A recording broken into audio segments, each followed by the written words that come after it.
இன்னைக்கு எனக்கு டாபிக் கொடுத்துருக்கிறது GST input tax credit and input tax credit on building on supreme court judgment. லேட்டஸ்டா last before week வந்து supreme கோர்ட்ல இருந்து ஒரு டிசிஷன் வந்திருக்கு sir. Input tax credit on buildings, இது வரைக்கும் பில்டிங்ஸ்ல வந்து நம்ம ஐடிசி நாட் அலோட் அப்படின்னு சொல்லியிருக்காங்க. சுப்ரீம் கோர்ட் வந்து சஃபாரி ரிட்ரீட் பிரைவேட் லிமிடெட்ன்ற ஒரு கேஸ்ல ஐடிசி வருமா வராதா அப்படின்னு சொல்லிட்டு டிசிஷன் ஒன்று கொடுத்துருக்காங்க லாஸ்ட் பிஃபோர் வீக். அதை பத்தி தான் நம்ம இங்க எக்ஸ்க்ளூசிவா பார்க்க போறோம். அதுக்கு முன்னாடி போறதுக்கு முன்னாடி ஃபர்ஸ்ட் ஐடிசினா என்ன, ஐடிசி எடுக்கிறதுக்கு என்னென்னலாம் கண்டிஷன்ஸ் இருக்கு ஜிஎஸ்டில, அதை நம்ம படிப்படியா பார்த்துட்டு கடைசியில பில்டிங்க்கு வந்து ஐடிசி எடுக்கலாமா வேண்டாமா. இப்போ ஃபேக்டரி பில்டிங் நீங்க கன்ஸ்ட்ரக்ட் பண்ணும்போது அதுக்கு ஐடிசி வருமா வராதா, அது எல்லாமே நம்ம டீட்டெயிலாக டிஸ்கஸ் பண்ணிடலாம். ஜிஎஸ்டி ஆக்ட்ல என்ன சொல்லுதுன்னா, நீங்க பர்ச்சேஸ் பண்றப்போ பே பண்ற CGST, SGST, IGST, union territory GST, இது எல்லாமே உங்களுக்கு வந்து இன்புட் டேக்ஸ் கிரெடிட். அதே மாதிரி இம்போர்ட் ஆஃப் கூட்ஸ் நீங்க இம்போர்ட் பண்ணும்போதும் அங்க நீங்க கஸ்டம்ஸ்ல பே பண்ற ஐஜிஎஸ்டியும் இன்புட் டேக்ஸ் கிரெடிட். அது மாதிரி ரிவர்ஸ் சார்ஜ் ஆர்சிஎம் பேசிஸ்ல நீங்க பே பண்ற CGST, SGST, IGST, union territory GST, இது எல்லாமே இன்புட் டேக்ஸ் கிரெடிட். இங்க இந்த ஒரு இடத்துல பரவலா என்ன சொல்லியிருக்காங்கன்னா, மார்க்கெட்ல நீங்க ரிவர்ஸ் சார்ஜ் பேசிஸ்ல டாக்ஸ் பே பண்ணும்போது நீங்க இந்த மாசம் டாக்ஸ் பே பண்ணாதான் அந்த கிரெடிட்டை அடுத்த மாசம் எடுக்க முடியும் அப்படின்னு சொல்லிட்டு ஒரு கான்செப்ட் இருக்கு. பட் ஆக்சுவலி இன்புட் டேக்ஸோட டெஃபினிஷனே என்ன சொல்லுதுன்னா, டாக்ஸ் பேயபிள் தான் சொல்றாங்களே தவிர நாட் டாக்ஸ் பெய்டு. அதாவது இப்போ நீங்க ஆர்சிஎம்ல இந்த மாசம் நீங்க ஆர்சிஎம்ல இவ்வளவு டிக்ளேர் பண்றீங்கன்னா அதே ஆர்சிஎம் கிரெடிட்டை கரண்ட் மந்த்லயே உங்களால எடுத்துக்க முடியும். அதாவது ரிட்டர்ன் பண்ணும்போது ரெண்டையும் அட்ஜஸ்ட் பண்ணி ஆமா, அட்ஜஸ்ட் பண்ணிட்டு நம்ம எடுத்துக்கலாம். ஆனா அது செப்பரேட்டா உங்களுக்கு ஆர்சிஎம் கிரெடிட்னு அவுட்வர்ட்ல ஆட் ஆயிடும். அதே மாசத்துல கூட நீங்க அந்த ஐடிசியை நீங்க எடுத்துக்கலாம். there is no restriction that இந்த மாசம் நீங்க பே பண்ணிட்டு அந்த பே பண்ண கிரெடிட்டை நீங்க நெக்ஸ்ட் மந்த் தான் எடுக்கணும் அப்படின்ற கண்டிஷன் கிடையாது. அது வந்து போர்ட்டல்ல ரிஃப்ளெக்ட் ஆகணுங்கிற அவசியம் கிடையாது. போர்ட்டல்ல ரிஃப்ளெக்ட் ஆகணும் ஆர்சிஎம் பொறுத்தவரை சார். ஆர்சிஎம் பொறுத்த வரைக்கும் நீங்க 3Bல பேயபிள்ல என்ன டிக்ளேர் பண்றீங்களோ அதை வந்துட்டு நீங்க எலிஜிபிலிட்டி கிரைட்டீரியா மூலியமா நீங்க வந்து அதை அந்த மாசமே கிரெடிட்டா எடுத்துக்கலாம் சார். 2Aல அப்பியர் ஆக வேண்டியதுல இல்ல சார், எல்லா கிரெடிட்டும் எல்லா ஆர்சிஎம் ஓட இதுவும் 2Aல அப்பியர் ஆகாது சார். இப்போ வந்து நீங்க லீகல் ஃபீஸ் பே பண்றீங்க லாயருக்கு, அவங்க வந்து ஜிஎஸ்டி நம்பரே எடுத்திருக்க மாட்டாங்க. அவங்களோட கிரெடிட் எதுவுமே உங்களுக்கு ஆன்லைன் 2Aல அப்பியர் ஆகாது சார். இதே இது இப்போ நீங்க அன்ரெஜிஸ்டர்ட் டிரான்ஸ்போர்ட் வெண்டர், இவங்க கிரெடிட்லாம் 2Aல அப்ளிகபிள் வராது சார். அதெல்லாம் நம்ம செல்ஃப் அசஸ்மெண்ட் பேசிஸ்ல ஆர்சிஎம்ல பேயபிள்ல ரிப்போர்ட் பண்ணிட்டு நம்ம வந்து இங்க ஐடிசி எடுத்துக்கலாம் சார். இப்போ இந்த ஐடிசி எடுக்கிறதுக்கு என்னெல்லாம் கண்டிஷன்ஸ் இருக்கு? 16 செக்ஷன் 16 தான் பேசிக் கண்டிஷன். வந்து ஐடிசி நீங்க எடுக்கிறதுக்கு என்னென்னலாம் பேசிக் கண்டிஷன் அப்படின்னு சொல்லி டிஃபைன் பண்றது செக்ஷன் 16. இந்த செக்ஷன் 16ல என்ன சொல்லியிருக்காங்க, நீங்க ரிசீவ் பண்ற supply has to be used or intended to be used for the course of furtherance of business ன்னு சொல்றாங்க சார். இதுல யூஸ்டுனா நீங்க வந்து ரா மெட்டீரியல்ஸ் எல்லாம் வாங்கி அதை மேனுஃபேக்சர் பண்ணி நீங்க அவுட்வர்ட் சப்ளையா பண்றது வந்து used sir. Intended to be யூஸ்டுனா நீங்க வந்து மிஷினரிக்கு ஸ்பேர்ஸ் வாங்குவீங்க, ஆனா ஸ்பேர்ஸ் உடனே கன்சியூம் ஆகாது. அந்த மிஷினரியில அந்த டூல் ஏதாவது ப்ராப்ளம் ஆச்சுனாலும் இந்த ஸ்பேர் யூஸ் பண்ணுவோம். அதுதான் sir intended to B used. நீங்க அந்த ஸ்பேர் வாங்கி யூஸ் பண்ண வேண்டிய கட்டாயம் இல்லை, பட் ஆனா நாங்க யூஸ் பண்ணுவோம் அப்படி இருந்தா கூட உங்களுக்கு வந்து ஐடிசி வந்து அலௌட் சார். இவங்க என்ன கண்டிஷன் சொல்லியிருக்காங்கன்னா, used or intended to be used in the course of furtherance of business. Okay, business what is business அப்படின்னு சொல்லிட்டு ஆக்ட்ல வந்து டிஃபைன் பண்ணியிருக்காங்க சார்.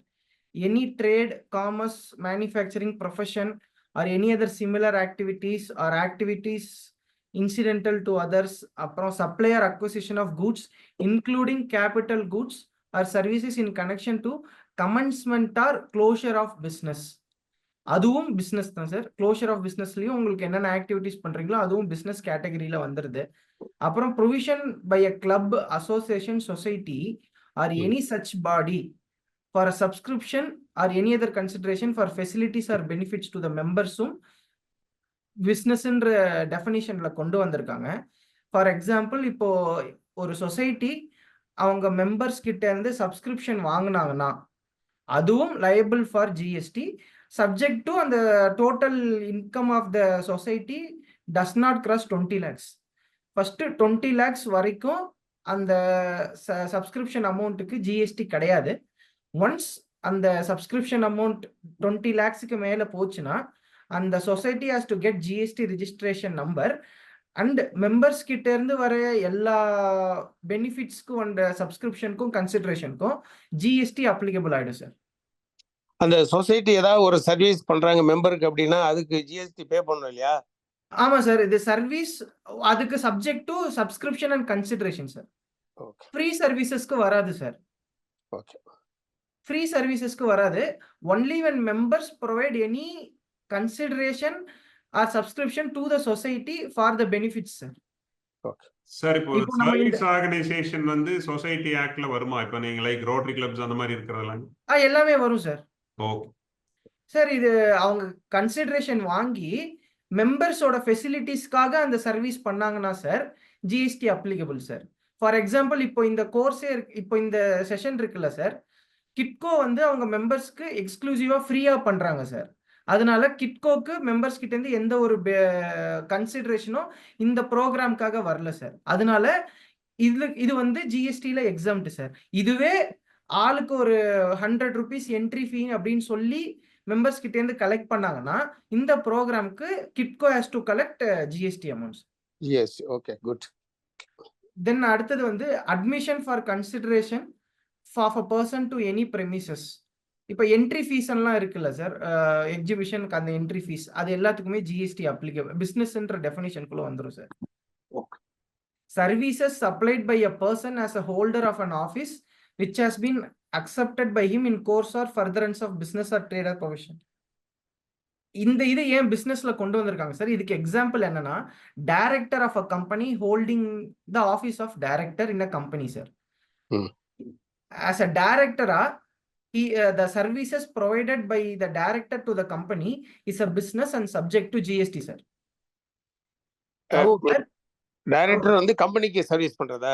ஆமா சார், டைரக்டருக்கு நீங்க சிட்டிங் ஃபீஸ் பே பண்ணாலும் சரி, ரெமுனரேஷன், கமிஷன், வேரியபிள் பே என்ன பே பண்ணாலும் it is termed as a business and it is liable for GST subject to that. நீங்க டைரக்டர் ரெமுனரேஷனுக்கோ இல்ல கமிஷனுக்கோ வேரியபிள் பேக்கோ 192 இன்கம் டாக்ஸ்ல சேலரி அண்டர் செக்ஷன் 192ல நீங்க TDS புடிச்சீங்கன்னா form 16A and 16B நீங்க டைரக்டருக்கு கொடுத்தால் மட்டும்தான் நீங்க வந்துட்டு அந்த எக்ஸாம்ஷன்ஸை வந்து கிளைம் பண்ண முடியும் சார். அப்ப சிட்டிங் ஃபீஸ் எல்லாம் இருக்கு ஜிஎஸ்டி. சிட்டிங் ஃபீஸ்க்கு வந்து the company has to pay RCM basis and it has to deduct TDS under section 194J sir. There is no limit of 30,000 இருக்குல்ல சார். 1 rupee நீங்க சிட்டிங் ஃபீஸ் பே பண்ணாலும் டைரக்டருக்கு பே பண்ணாலும் liable to TDS deduction sir. Okay நார்மலா நம்ம salary payment அந்த மாதிரி ஃபீஸுக்கெல்லாம் வந்து நம்ம எக்ஸ்பென்ஸ்ல தானே சார் எழுதுவோம். அதுக்கு ஒன்றும் நம்ம இன்வாய்ஸோ டாக்குமெண்ட் எதுவும் ஜென்ரேட் பண்ண மாட்டோம்ல. அந்த கேஸ்ல வந்து இது எப்படி அப்ளிகபிள் ஆகும்? அதுதான் சார். இப்போ எப்படின்னா டைரக்டர் ரெமுனரேஷனுக்கு நீங்க வந்து சேலரியா கொடுக்குறீங்களா சார், இப்போ ஜிஎஸ்டில ஒரு சர்க்குலர் கொடுத்துருக்காங்க சார். வென் அந்த எக்ஸம்ஷனுக்கு சர்க்குலர் கொடுத்துருக்காங்க ஒன்லி வென் அந்த சேலரி வந்து இன்கம் டாக்ஸ்ல நீங்க 192ல டிடிஎஸ் புடிச்சிட்டு and form 16 part A part B நீங்க டைரக்டருக்கு கொடுத்தாதான் அதை வந்து ஜிஎஸ்டில வந்து டைரக்டர் ரெமுனரேஷன் எக்ஸம்ஷனுக்கு எடுத்துக்கிறாங்க sir. will be treated as salary அப்படிதான் சொல்றீங்க? ஆமா, சேலரியா ட்ரீட். இப்போ salary is less than 5 lakhsனே வெச்சுக்கோங்க sir. Director remuneration is less than 5 lakhs இருந்தாலும் the company has to file form 24Q stating that இதுதான் 2,50,000 தான் salary கொடுத்துருக்கோம் அப்படின்னு சொல்லி அவங்களுக்கு அவங்க 24Q ஃபைல் பண்ணி the form 16A part A and part B has to be generated for part B has to be generated for that director sir. Consultation ஃபீயா பண்ணா ஜிஎஸ்டி இருக்கு. அதான் GST சொல்றீங்க. applicable ஆயிடும் சார். 194J will be applicable for TDS and then GSTல RCMல company tax pay பண்ணிட்டு நீங்க கிரெடிட் எடுத்துக்கணும் சார். சேலரிக்கு வேண்டியது இல்லைங்களா? சேலரிக்கு நீங்க TDS ஃபைல் பண்ணணும் சார். அது பண்ணிடுறோம். இல்ல சார், நீங்க 2 lakh இப்போ சில பேர் 2,50,000 தானே இருக்கு, அதுக்கு TDS நாட் அப்ளிகபிள், அதனால நாங்க 24Q நாங்க ஃபைல் பண்ண மாட்டோம்னு சொல்லுவாங்க சார். நீங்க இந்த சொல்றது டிடிஎஸ் வந்துருச்சுன்னா ஜிஎஸ்டிக்கு அப்ளிகபிளா வராது இல்லைங்களா? அப்படிங்களா சார்? அப்படி இல்ல சார், சேலரியில TDS சார். சேலரியில கன்சல்டன்சி ஃபீஸ்ன்னு சொல்றோம் சார், அது சேலரி கீழ வராது. இப்ப நீங்க 194J. டைரக்டர் ரெமுனரேஷன் சொன்னீங்க இல்லையா? இப்ப அவங்களுக்கு வந்து டிடிஎஸ் அப்ளிகபிளா, ஜிஎஸ்டி அப்ளிகபிளா? அப்படி ஜிஎஸ்டி இருக்கும்போது அவரோட வவுச்சரோ நீங்க ஸ்லிப்போ கொடுக்குறோம் அப்படின்னா அதுல வந்து ஜிஎஸ்டியோட சேர்த்து நம்ம காட்டணுமா? இல்ல அதுதான் சார், டைரக்டர் ரெமுனரேஷன் சொல்லிட்டு பிராட் டேர்ம் சார். அதுக்கு கீழ சேலரி டு டைரக்டர்ஸ் இருக்கு, கமிஷன் பே டு டைரக்டர்ஸ் இருக்கு, வேரியபிள் பே டு டைரக்டர்ஸ் இருக்கு, அதுக்கப்புறம் சிட்டிங் ஃபீஸ் டு டைரக்டர்ஸ் இருக்கு, அதுக்கப்புறம் reimbursement of expenses to directors. இது வந்து மேஜர் ஆஃப் 5 ஹெட்ஸ் சார். இதுல சேலரி டு டைரக்டர்ஸ் இருக்கு இல்லையா சார், அதுக்கு வந்து சேலரி, வேரியபிள் பே, இந்த ரெண்டுத்துக்கும் வந்து 192 செக்ஷன் இன்கம் டாக்ஸ்ல 192 செக்ஷன்ல நீங்க டிடிஎஸ் பிடிக்கணும். பிடிச்சிட்டு இயர் எண்ட்ல ஃபார்ம் 24Q ரிட்டர்ன் ஃபைல் பண்ணி கம்பெனி வந்து டைரக்டருக்கு form 16A part A part B அப்படின்ற ஒரு ஃபார்ம்ஸை கொடுத்தால்தான் ஜிஎஸ்டி டிபார்ட்மெண்ட்ஸ் வந்து இது வந்து டைரக்டருக்கு பே பண்ண salary for which GST is not அப்ளிகபிள்னு அக்செப்ட் பண்றாங்க சார். ஓகே, 192ல டிடிஎஸ் புடிச்சிருக்கணும், சேலரியா ட்ரீட் பண்ணிருக்கணும் சொல்றீங்க. ஆமா சார், ஆமா சார். ஈவன் இன் கேஸ் நீங்க வந்து 2,50,000க்கு கீழே சேலரி கொடுத்தாலும் நீங்க வந்து ஃபார்ம் 24Qல அவருக்கு சேலரி கொடுத்தது வந்து 2,50,000 அண்ட் டாக்ஸ் எதுவும் பிடிக்கல அப்படின்னு சொல்லி இன்கம் டாக்ஸ்களை அப்லோட் பண்ணி அவருக்கு ஃபார்ம் 16ஓட பார்ட் B மட்டுமாவது கொடுக்கணும் சார். இப்ப டிடிஎஸ் பிடிக்கலன்னா வந்து ஜிஎஸ்டி வருமா? ஒரு சேலரியா தான் கொடுத்துருக்கோம், டிடிஎஸ் பிடிக்காம விட்டாங்கன்னா ஜிஎஸ்டி அப்ளிகபிளா? டிடிஎஸ் பிடிக்காம விட்டு இந்த ஃபார்ம் 16 பார்ட் B-யும் கொடுக்காம விட்டாங்கன்னா there is likely that GST department will treat this as a payment to directors and அதுக்கு RCMல டாக்ஸ் பே பண்ண சொல்லலாம் சார். கன்சல்டேஷனா ட்ரீட் பண்ணுவானா? இல்ல டைரக்டர் சர்வீசஸாவே ஹோல் பிராக்கெட்ல ட்ரீட் பண்ணி இதுக்கு ஜிஎஸ்டி RCMல அப்ளிகபிள்னு சொல்லிடுவாங்க சார். ஃபார் இதுக்கு என்னன்னா any payments to directors, commission அந்த மாதிரி இருந்துச்சுன்னா 194Jல நீங்க டிடிஎஸ் பிடிக்கிற மாதிரி இருந்துச்சுன்னா RCM பே பண்ணிடுங்க. அப்படி சேலரியில பிடிக்கிற மாதிரி இருந்துச்சுன்னா, சேலரியா கொடுக்குறா இருந்ததுன்னா நீங்க 10,000 ரூபா சேலரி கொடுத்தாலும் ஃபார்ம் 24Q அட்லீஸ்ட் Q4க்காவது இவ்வளோ சேலரி கொடுத்துருக்கோன்றத ஃபைல் பண்ணிட்டு ஃபார்ம் 16 பார்ட் B-யை வந்து அந்தந்த வருஷத்துக்கு டைரக்டர் ரெமுனரேஷனுக்கு வச்சுக்கோங்க சார். ஏன்னா ஜிஎஸ்டி ப்ரொசீடிங்ஸ் இப்போ ஆரம்பிச்சிருச்சு. எல்லா கம்பெனிலையும் இந்த பாயிண்ட்டை எல்லா ஸ்டேட் டிபார்ட்மெண்ட் ஆஃபீஸர்ஸும் பாயிண்டா வைக்கிறாங்க. ஒன்ஸ் நீங்க அந்த சர்டிபிகேட்டை கொடுத்தாதான் அவங்க வந்து அதை சேலரின்னு சொல்லி ட்ரீட் பண்றாங்க. அந்த சர்டிபிகேட் இல்லைன்னா அதுக்கு வந்து அவங்க ஜிஎஸ்டி சார்ஜ் பண்ணி நோட்டீஸ் போடுறாங்க. அதுக்கப்புறம் அதை நம்ம அப்பீல் ஸ்டேஜ்ல தான் போய் கிளியர் பண்ற மாதிரி இருக்கு சார். சரி, இப்ப சேலரியோட வந்து 2% கமிஷன் ஆன் சேல்ஸ் எல்லாம் போடுறாங்க நிறைய இதுல. ஆமா சார், இப்ப சேலரி பேக்கேஜ்லயே ஆமா சார். 2% கமிஷன் ஆன் சேல்ஸ் இருக்கிறத வந்து சேலரியா ட்ரீட் பண்ணீங்களா இல்ல வந்து அத கமிஷனா ட்ரீட் பண்ணி அதுக்கு ஜிஎஸ்டி போட சொல்லுவானா? இல்ல சார், இப்போ அந்த கமிஷனை வந்து சேலரி பேக்கேஜ்ல இன்க்ளூட் பண்ணி 192ல அவங்க டிடிஎஸ் புடிச்சிட்டாங்கன்னா எனக்கு நமக்கு பிரச்சனை இல்லை சார், அது சேலரில ட்ரீட் ஆயிடும். அன்லெஸ் அண்ட் அதர்வைஸ் அதுக்கு வந்து 194Jல டிடிஎஸ் புடிச்சிட்டு விட்டாங்கன்னா அதுக்கு வந்து ஜிஎஸ்டில அதை நோட்டீஸ் போட்டு RCMல டாக்ஸ் பே பண்ண சொல்லுவாங்க சார். 194ல வந்துட்டாவே அதுக்கு ஜிஎஸ்டி வரும்ன்றீங்க? ஆமா, டெஃபினட்டா சார். அன்லெஸ் அண்ட் அதர்வைஸ் 192ல நீங்க டாக்ஸ் பிடிச்சா மட்டும்தான் எக்ஸம்ட் சார். 192 அதுக்கப்புறம் எதுல பிடிச்சாலுமே அதுக்கு ஜிஎஸ்டி RCMல அப்ளிகபிள். சரி, இதுலயே வந்து சிட்டிங் ஃபீஸ் அந்த சேலரி பேக்கேஜ்லயே போட முடியாதா? சிட்டிங் ஃபீஸ் வந்து சேலரி பேக்கேஜ்ல வராது சார், மீட்டிங்க்கு வந்தாதான் சார் சிட்டிங் ஃபீஸ் வரும். இது வந்து நெக்ஸ்ட் பார்ட் வந்து sir, activities of a race club including a way of totaliser, licence fee, இதுவும் வந்து இப்போ பிஸ்னஸ்ன்ற டெஃபினிஷன்ல கொடுத்துருக்காங்க சார். அப்புறம் any activity or transaction undertaken by the state government, central government in which they are engage as the public authorities.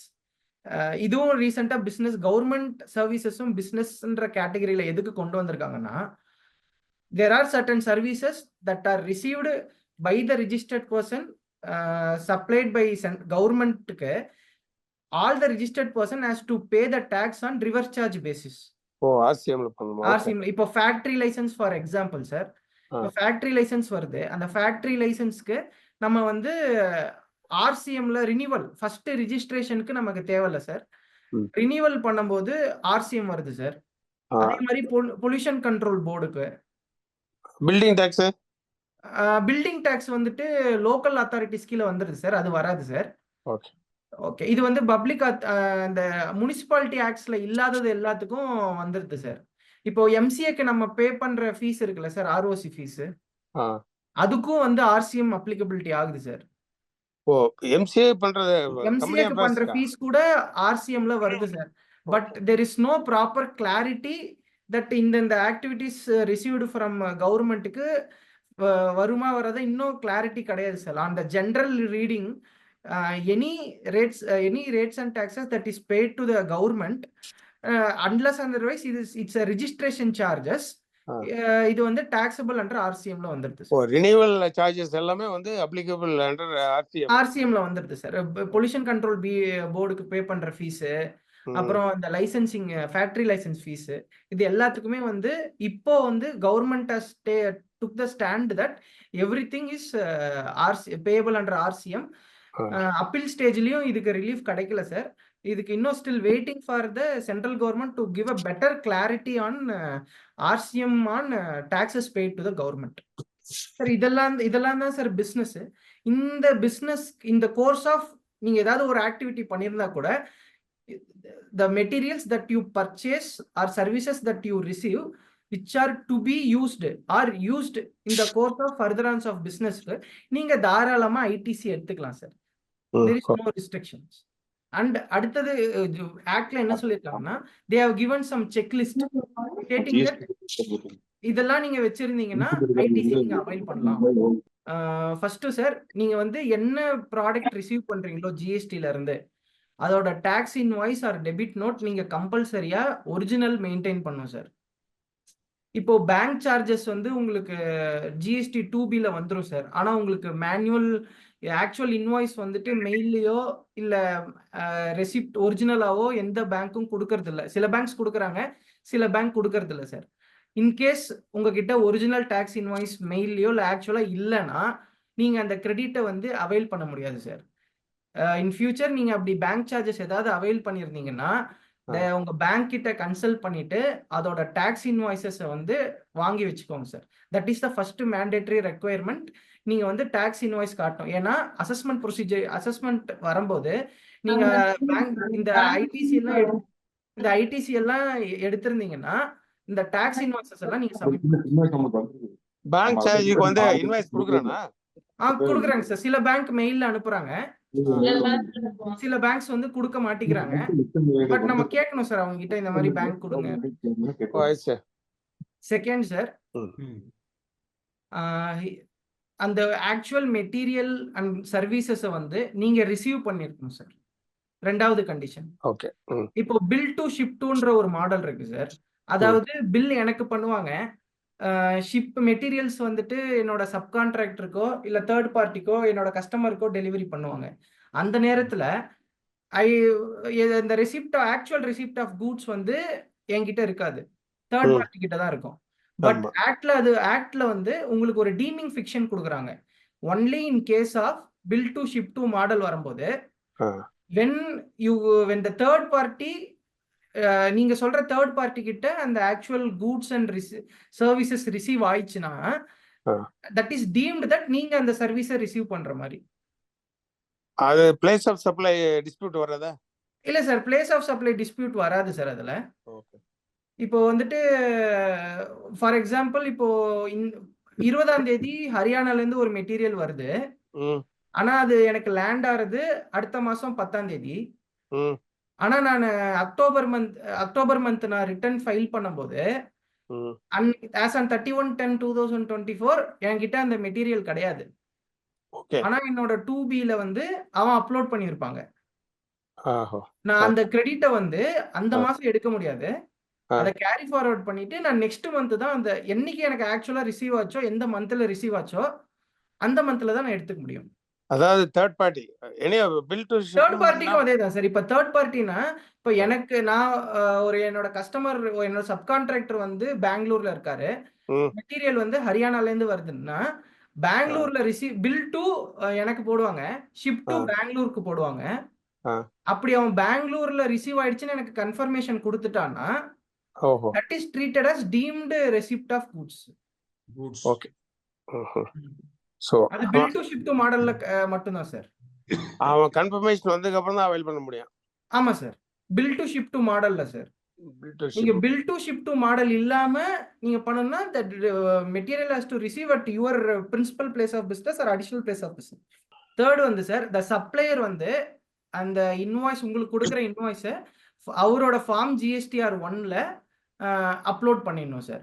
இப்போ அவர் உங்களுக்கு tax invoice கொடுத்துட்டாரு, ஆனால் ரிட்டனே அவர் ஃபைல் பண்ணலன்னா அந்த கிரெடிட் உங்களுக்கு வராது சார். ஈவன் தோ உங்ககிட்ட டாக்ஸ் இன்வாய்ஸ் இருக்கு, மெட்டீரியல் வந்தா கூட அவர் ஃபார்ம் GSTR 1ல அந்த இன்வாய்ஸை அப்லோட் பண்ணலன்னா அந்த கிரெடிட் உங்களுக்கு டிரான்ஸ்ஃபர் ஆகாது சார். Okay okay. அதுக்கப்புறம் ஃபார்ம் GSTR 1ல வந்து உங்களுக்கு 2Bல ரிஃப்ளெக்ட் ஆனாலும் the department has provision to restrict that credit. சரி, நாம இந்த பர்ச்சேஸ் அப்லோட் பண்ணுமா இல்லையா? இல்ல சார், நம்ம பர்ச்சேஸ்லாம் அப்லோட் பண்ண வேண்டாம் சார். ஆஸ் ஆன் இந்த மந்த் படி இன்வாய்ஸ் மேனேஜ்மெண்ட் சிஸ்டம்னு ஒன்று கொண்டு வந்திருக்காங்க சார். ஓஹோ. அதுல உங்களுக்கு என்னெல்லாம் சப்ளையர் இன்வாய்சஸ் எல்லாம் அப்லோட் பண்ணிருக்காங்களோ நீங்க வந்து ரிசீவ்ட் ஆர் நாட் அப்படின்னு போட்டே வரணும் சார். ஓஹோ. இந்த மந்த்ல இருந்து அதை கொண்டு வந்திருக்காங்க சார். இதுக்கு முன்னாடி எல்லாம் செல்ஃப் அசஸ்மெண்ட் பேசிஸ்ல நம்மளே அத கொஞ்சம் எக்ஸ்பிளைன் பண்ணுங்க. இப்போ என்னது invoice management system? Invoice management சிஸ்டம்னு சொல்லி சார். அது கொஞ்சம் எக்ஸ்பிளைன் பண்ணுங்க. Okay sir. இன்வாய்ஸ் மேனேஜ்மெண்ட் சிஸ்டம்னு வந்து இப்போ புதுசா ஒரு இது கொண்டு வந்திருக்காங்க சார். ஃப்ரம் 1 நவம்பர் ரிட்டர்ன்ல அக்டோபர் ரிட்டர்ன்ல இருந்தே வந்துச்சு சார். பட் ஆனா ஸ்டில் இட் இஸ் இந்த பேட்டா ஸ்டேஜ்ல தான் இருக்கு. அதுல எப்படின்னா சார், உங்களுக்கு GSTR 1 உங்க சப்ளையர் அப்லோட் பண்ண உடனே உங்களுக்கு GSTR 2Bல அப்லோட் ஆகும் இல்லையா, அங்கேயே வந்து உங்களுக்கு இன்வாய்ஸ் மேனேஜ்மெண்ட் சிஸ்டம்னு ஒன்று இருக்கும். அதுல நீங்க போயிட்டு இந்தந்த பில்ஸ் எல்லாமே வரும், சப்ளையர் வைஸ் உங்களுக்கு பில்ஸ் எல்லாமே வரும்.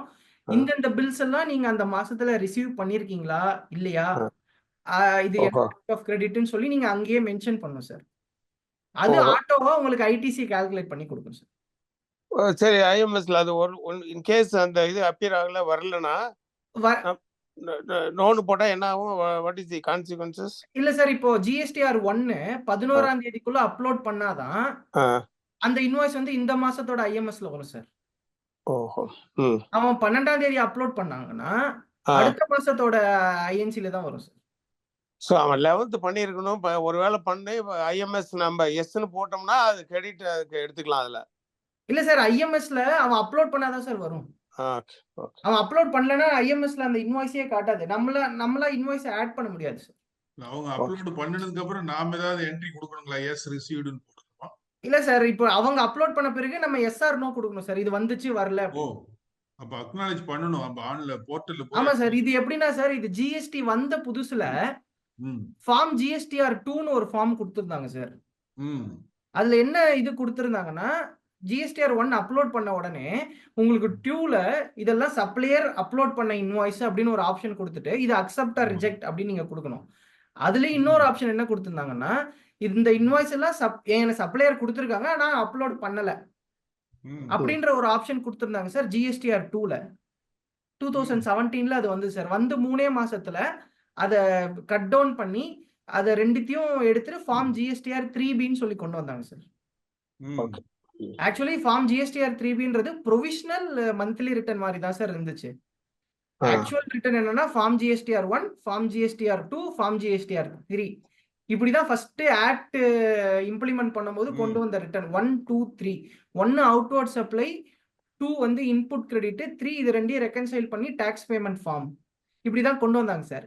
இந்த ஃபார்ம் GSTR 2ல வந்த பிராக்டிக்கல் டிஃபிகல்டிஸ்னால they ம். have introduced form GSTR 3B. So இந்த ஐஎம்எஸ்ல ஒவ்வொரு இன்வாய்ஸும் நம்ம அக்னாலேஜ் பண்ணணும் போயிட்டு உள்ள. ஆமா சார், பண்ணணும் சார், எல்லாமே பண்ணணும் சார். அது ஓகே. சொல்லிடுறேன். ஆமா சார், இப்போ இதுல இப்போ புதுசா ஒரு ஆப்ஷன் கொடுத்துருக்காங்க சார். இப்போ பவர்ஸ் கொடுத்துருக்காங்க டிபார்ட்மெண்ட்டுக்கு. உங்களோட ஐடிசியை உங்களுக்கு ஐடிசி 10 லட்ச ரூபா இருந்தாலும் they are having power to restrict that ITC from taking availing. இப்போ வந்துட்டு நீங்க வந்து ஒரு எக்ஸ் பார்ட்டி கிட்ட இருந்து வாங்கியிருக்கீங்க சார், ஒரு சப்ளை வாங்கியிருக்கீங்க. டியூ டு சம் ரீசன்ஸ் வந்து டிபார்ட்மெண்ட் அந்த பார்ட்டி எக்ஸை வந்து பில் ட்ரேடிங் பார்ட்டி அப்படின்னு சொல்லி ரெகக்னைஸ் பண்றாங்கன்னா அவங்க கிட்ட இருந்து யாரெல்லாம் பர்ச்சேஸ் பண்ணிருக்காங்களோ அந்த அமௌண்ட்டுக்கு ஐடிசியை பிளாக் பண்ணிடுவாங்க சார். பண்ணிடுவேனா? அப்ப நம்ம பே பண்ண வேண்டாமா? இப்ப இன்வாய்ஸ்க்கு ஆமா சார், நம்ம பே பண்ணோம் சார். நமக்கு ஐடிசி வந்து பிளாக்ல இருக்கும் சார். நம்மளால நம்மளால அந்த ஐடிசி யூஸ் பண்ண முடியாது. நம்ம அந்த அவங்க பிளாக்கை ரிலீஸ் பண்ற வரைக்கும் நம்ம வந்து கேஷ்ல தான் பே பண்ணி ஆகணும். அந்த 10 lakhs யூஸ் பண்ணவே முடியாது. ஆனா அது பெண்டிங்ல இருக்கும். ஆனா அவைல் பண்ணி வச்சுக்கலாம், யூட்டிலைஸ் பண்ணாம. இல்ல சார், நம்ம அவைலே பண்ண முடியாது. அது பிளாக் ஆகி நிக்கும் சார். அதுக்கப்புறம் அவங்க பிளாக் ரிலீஸ் பண்ணி ஒரு நோட்டீஸ் கொடுப்பாங்க. அதுக்கப்புறமேட்டு வர ரிட்டர்ன்ல தான் அதை நம்மளால கிளைம் பண்ண முடியும் சார். சரி, இப்போ அந்த பார்ட்டிக்கு நம்ம பேமெண்ட்டும் பண்ண வேண்டிய அவசியம் இல்லை. ஏன்னா is already blocked bill trading. இல்ல சார், பேமெண்ட் பண்ண வேண்டிய அவசியம் அப்படி இல்லை சார். இப்போ அந்த எக்ஸ்என்ற பார்ட்டி கிட்ட நம்ம போன வருஷம் கூட வாங்கியிருப்போம் சார், 23-24லயே வாங்கியிருப்போம். Okay okay. பாக்கி நம்ம எல்லா பேமெண்ட்டும் பே பண்ணி க்ளோஸ் பண்ணிருப்போம். ஆனா சடனா அவங்க என்ன பண்ணுவாங்க, ஜிஎஸ்டில இன்னைக்கு போய் பார்த்துட்டு ரெட்ராஸ்பெக்டிவா நம்மள பிளாக் பண்ணுவாங்க. மீதி இருக்கிற கிரெடிட் ஆல்ரெடி அவைல் பண்ணத விட்டுட்டு இப்ப லெஜர்ல என்ன இருக்கோ அத பிளாக் பண்ணுவாங்களா? ஆமா, 23-24 ஃபுல்லா நீங்க ஆஸ் ஆன் டேட் அவங்க கிட்ட இருந்து இப்போ 1 கோடி ரூபாய் பர்ச்சேஸ் பண்ணிருக்கீங்க. அதுக்கு வந்து 18 lakhs டாக்ஸ் வருது. நீங்க அதை அவைல் பண்ணிருக்கீங்க, which is bill trading. நீங்க வந்துட்டு அந்த 18 lakhs ஆஃப் கிரெடிட்டை வந்து நான் பிளாக் பண்றேன் until இந்த கேஸ் முடியற வரைக்கும் அப்படின்னு சொல்லி அந்த எக்ஸோட எல்லா கஸ்டமருக்கும் பிளாக் பண்ணிடுவாங்க சார். சரி, அப்ப மீதி கஸ்டமரோட ஐடிசில வந்து அவன் பிளாக் பண்ண மாட்டான்ல? நமக்கு வந்து சார் அது பிளாக் பண்ண மாட்டான் சார். பட் ஆனா நமக்கு அந்த அந்த 18 lakhs நம்ம அவைல் பண்ணி யூட்டிலைஸ் பண்ணிருப்போம். அவன் யூட்டிலைஸ் பண்ணிருப்பான். யூட்டிலைஸ் 23-24லயே நம்ம என்ன பண்ணிருப்போம், அந்த ஐடிசி எல்லாத்தையும் நம்ம அவைல் பண்ணி அவுட்டோட அட்ஜஸ்ட் பண்ணி மீதி டாக்ஸ் தான் பே பண்ணிருப்போம். கரெக்ட். இந்த 18 lakhs ஒரு 12 மாசத்துக்கு நம்ம வாங்கியிருப்போம் 1 கோடி ரூபாய்க்கு.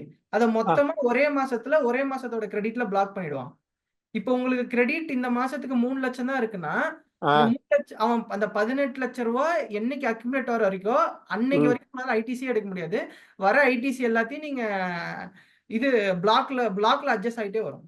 அதான் கேட்டேன், அதர் பர்ச்சேஸ்னோட ஐடிசி இப்போ இதுல அட்ஜஸ்ட் பண்ணிடலாம். பிளாக் ஆகும் சார்.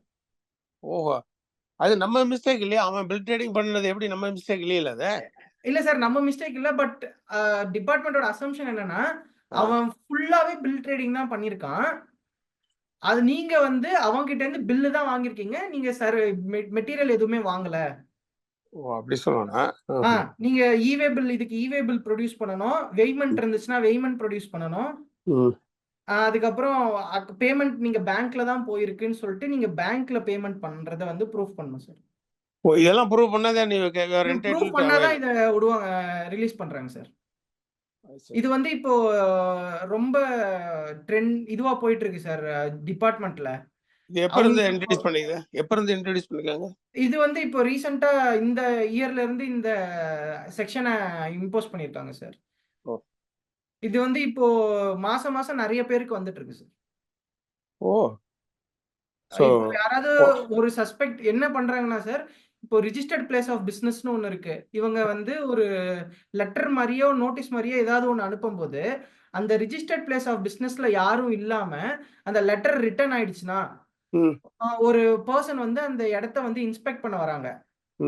அந்த இடத்துல இன்ஸ்பெக்ட் பண்ற வர அட்ரஸ்ல நீங்க எந்த ஒரு பிசினஸும் நடத்தாம நீங்க வேற ஏதாவது ஒரு பிசினஸ் நடத்திட்டு இருந்தீங்கன்னா உங்களை வந்து பில் ட்ரேடிங்னு போட்டு எல்லா கிரெடிட்டையும் ரெஸ்ட்ரிக்ட் பண்றாங்க. ஃபார் எக்ஸாம்பிள், இப்போ சில பேர் ப்ரொப்ரைட்டர்ஷிப்ல என்ன பண்ணிருப்பாங்க, அவங்களோட வீட்டுல வந்து பிரின்சிபல் பிசினஸ் வச்சுட்டு குடோனை வந்து வேற ஒரு இடத்துல வச்சிருப்பாங்க.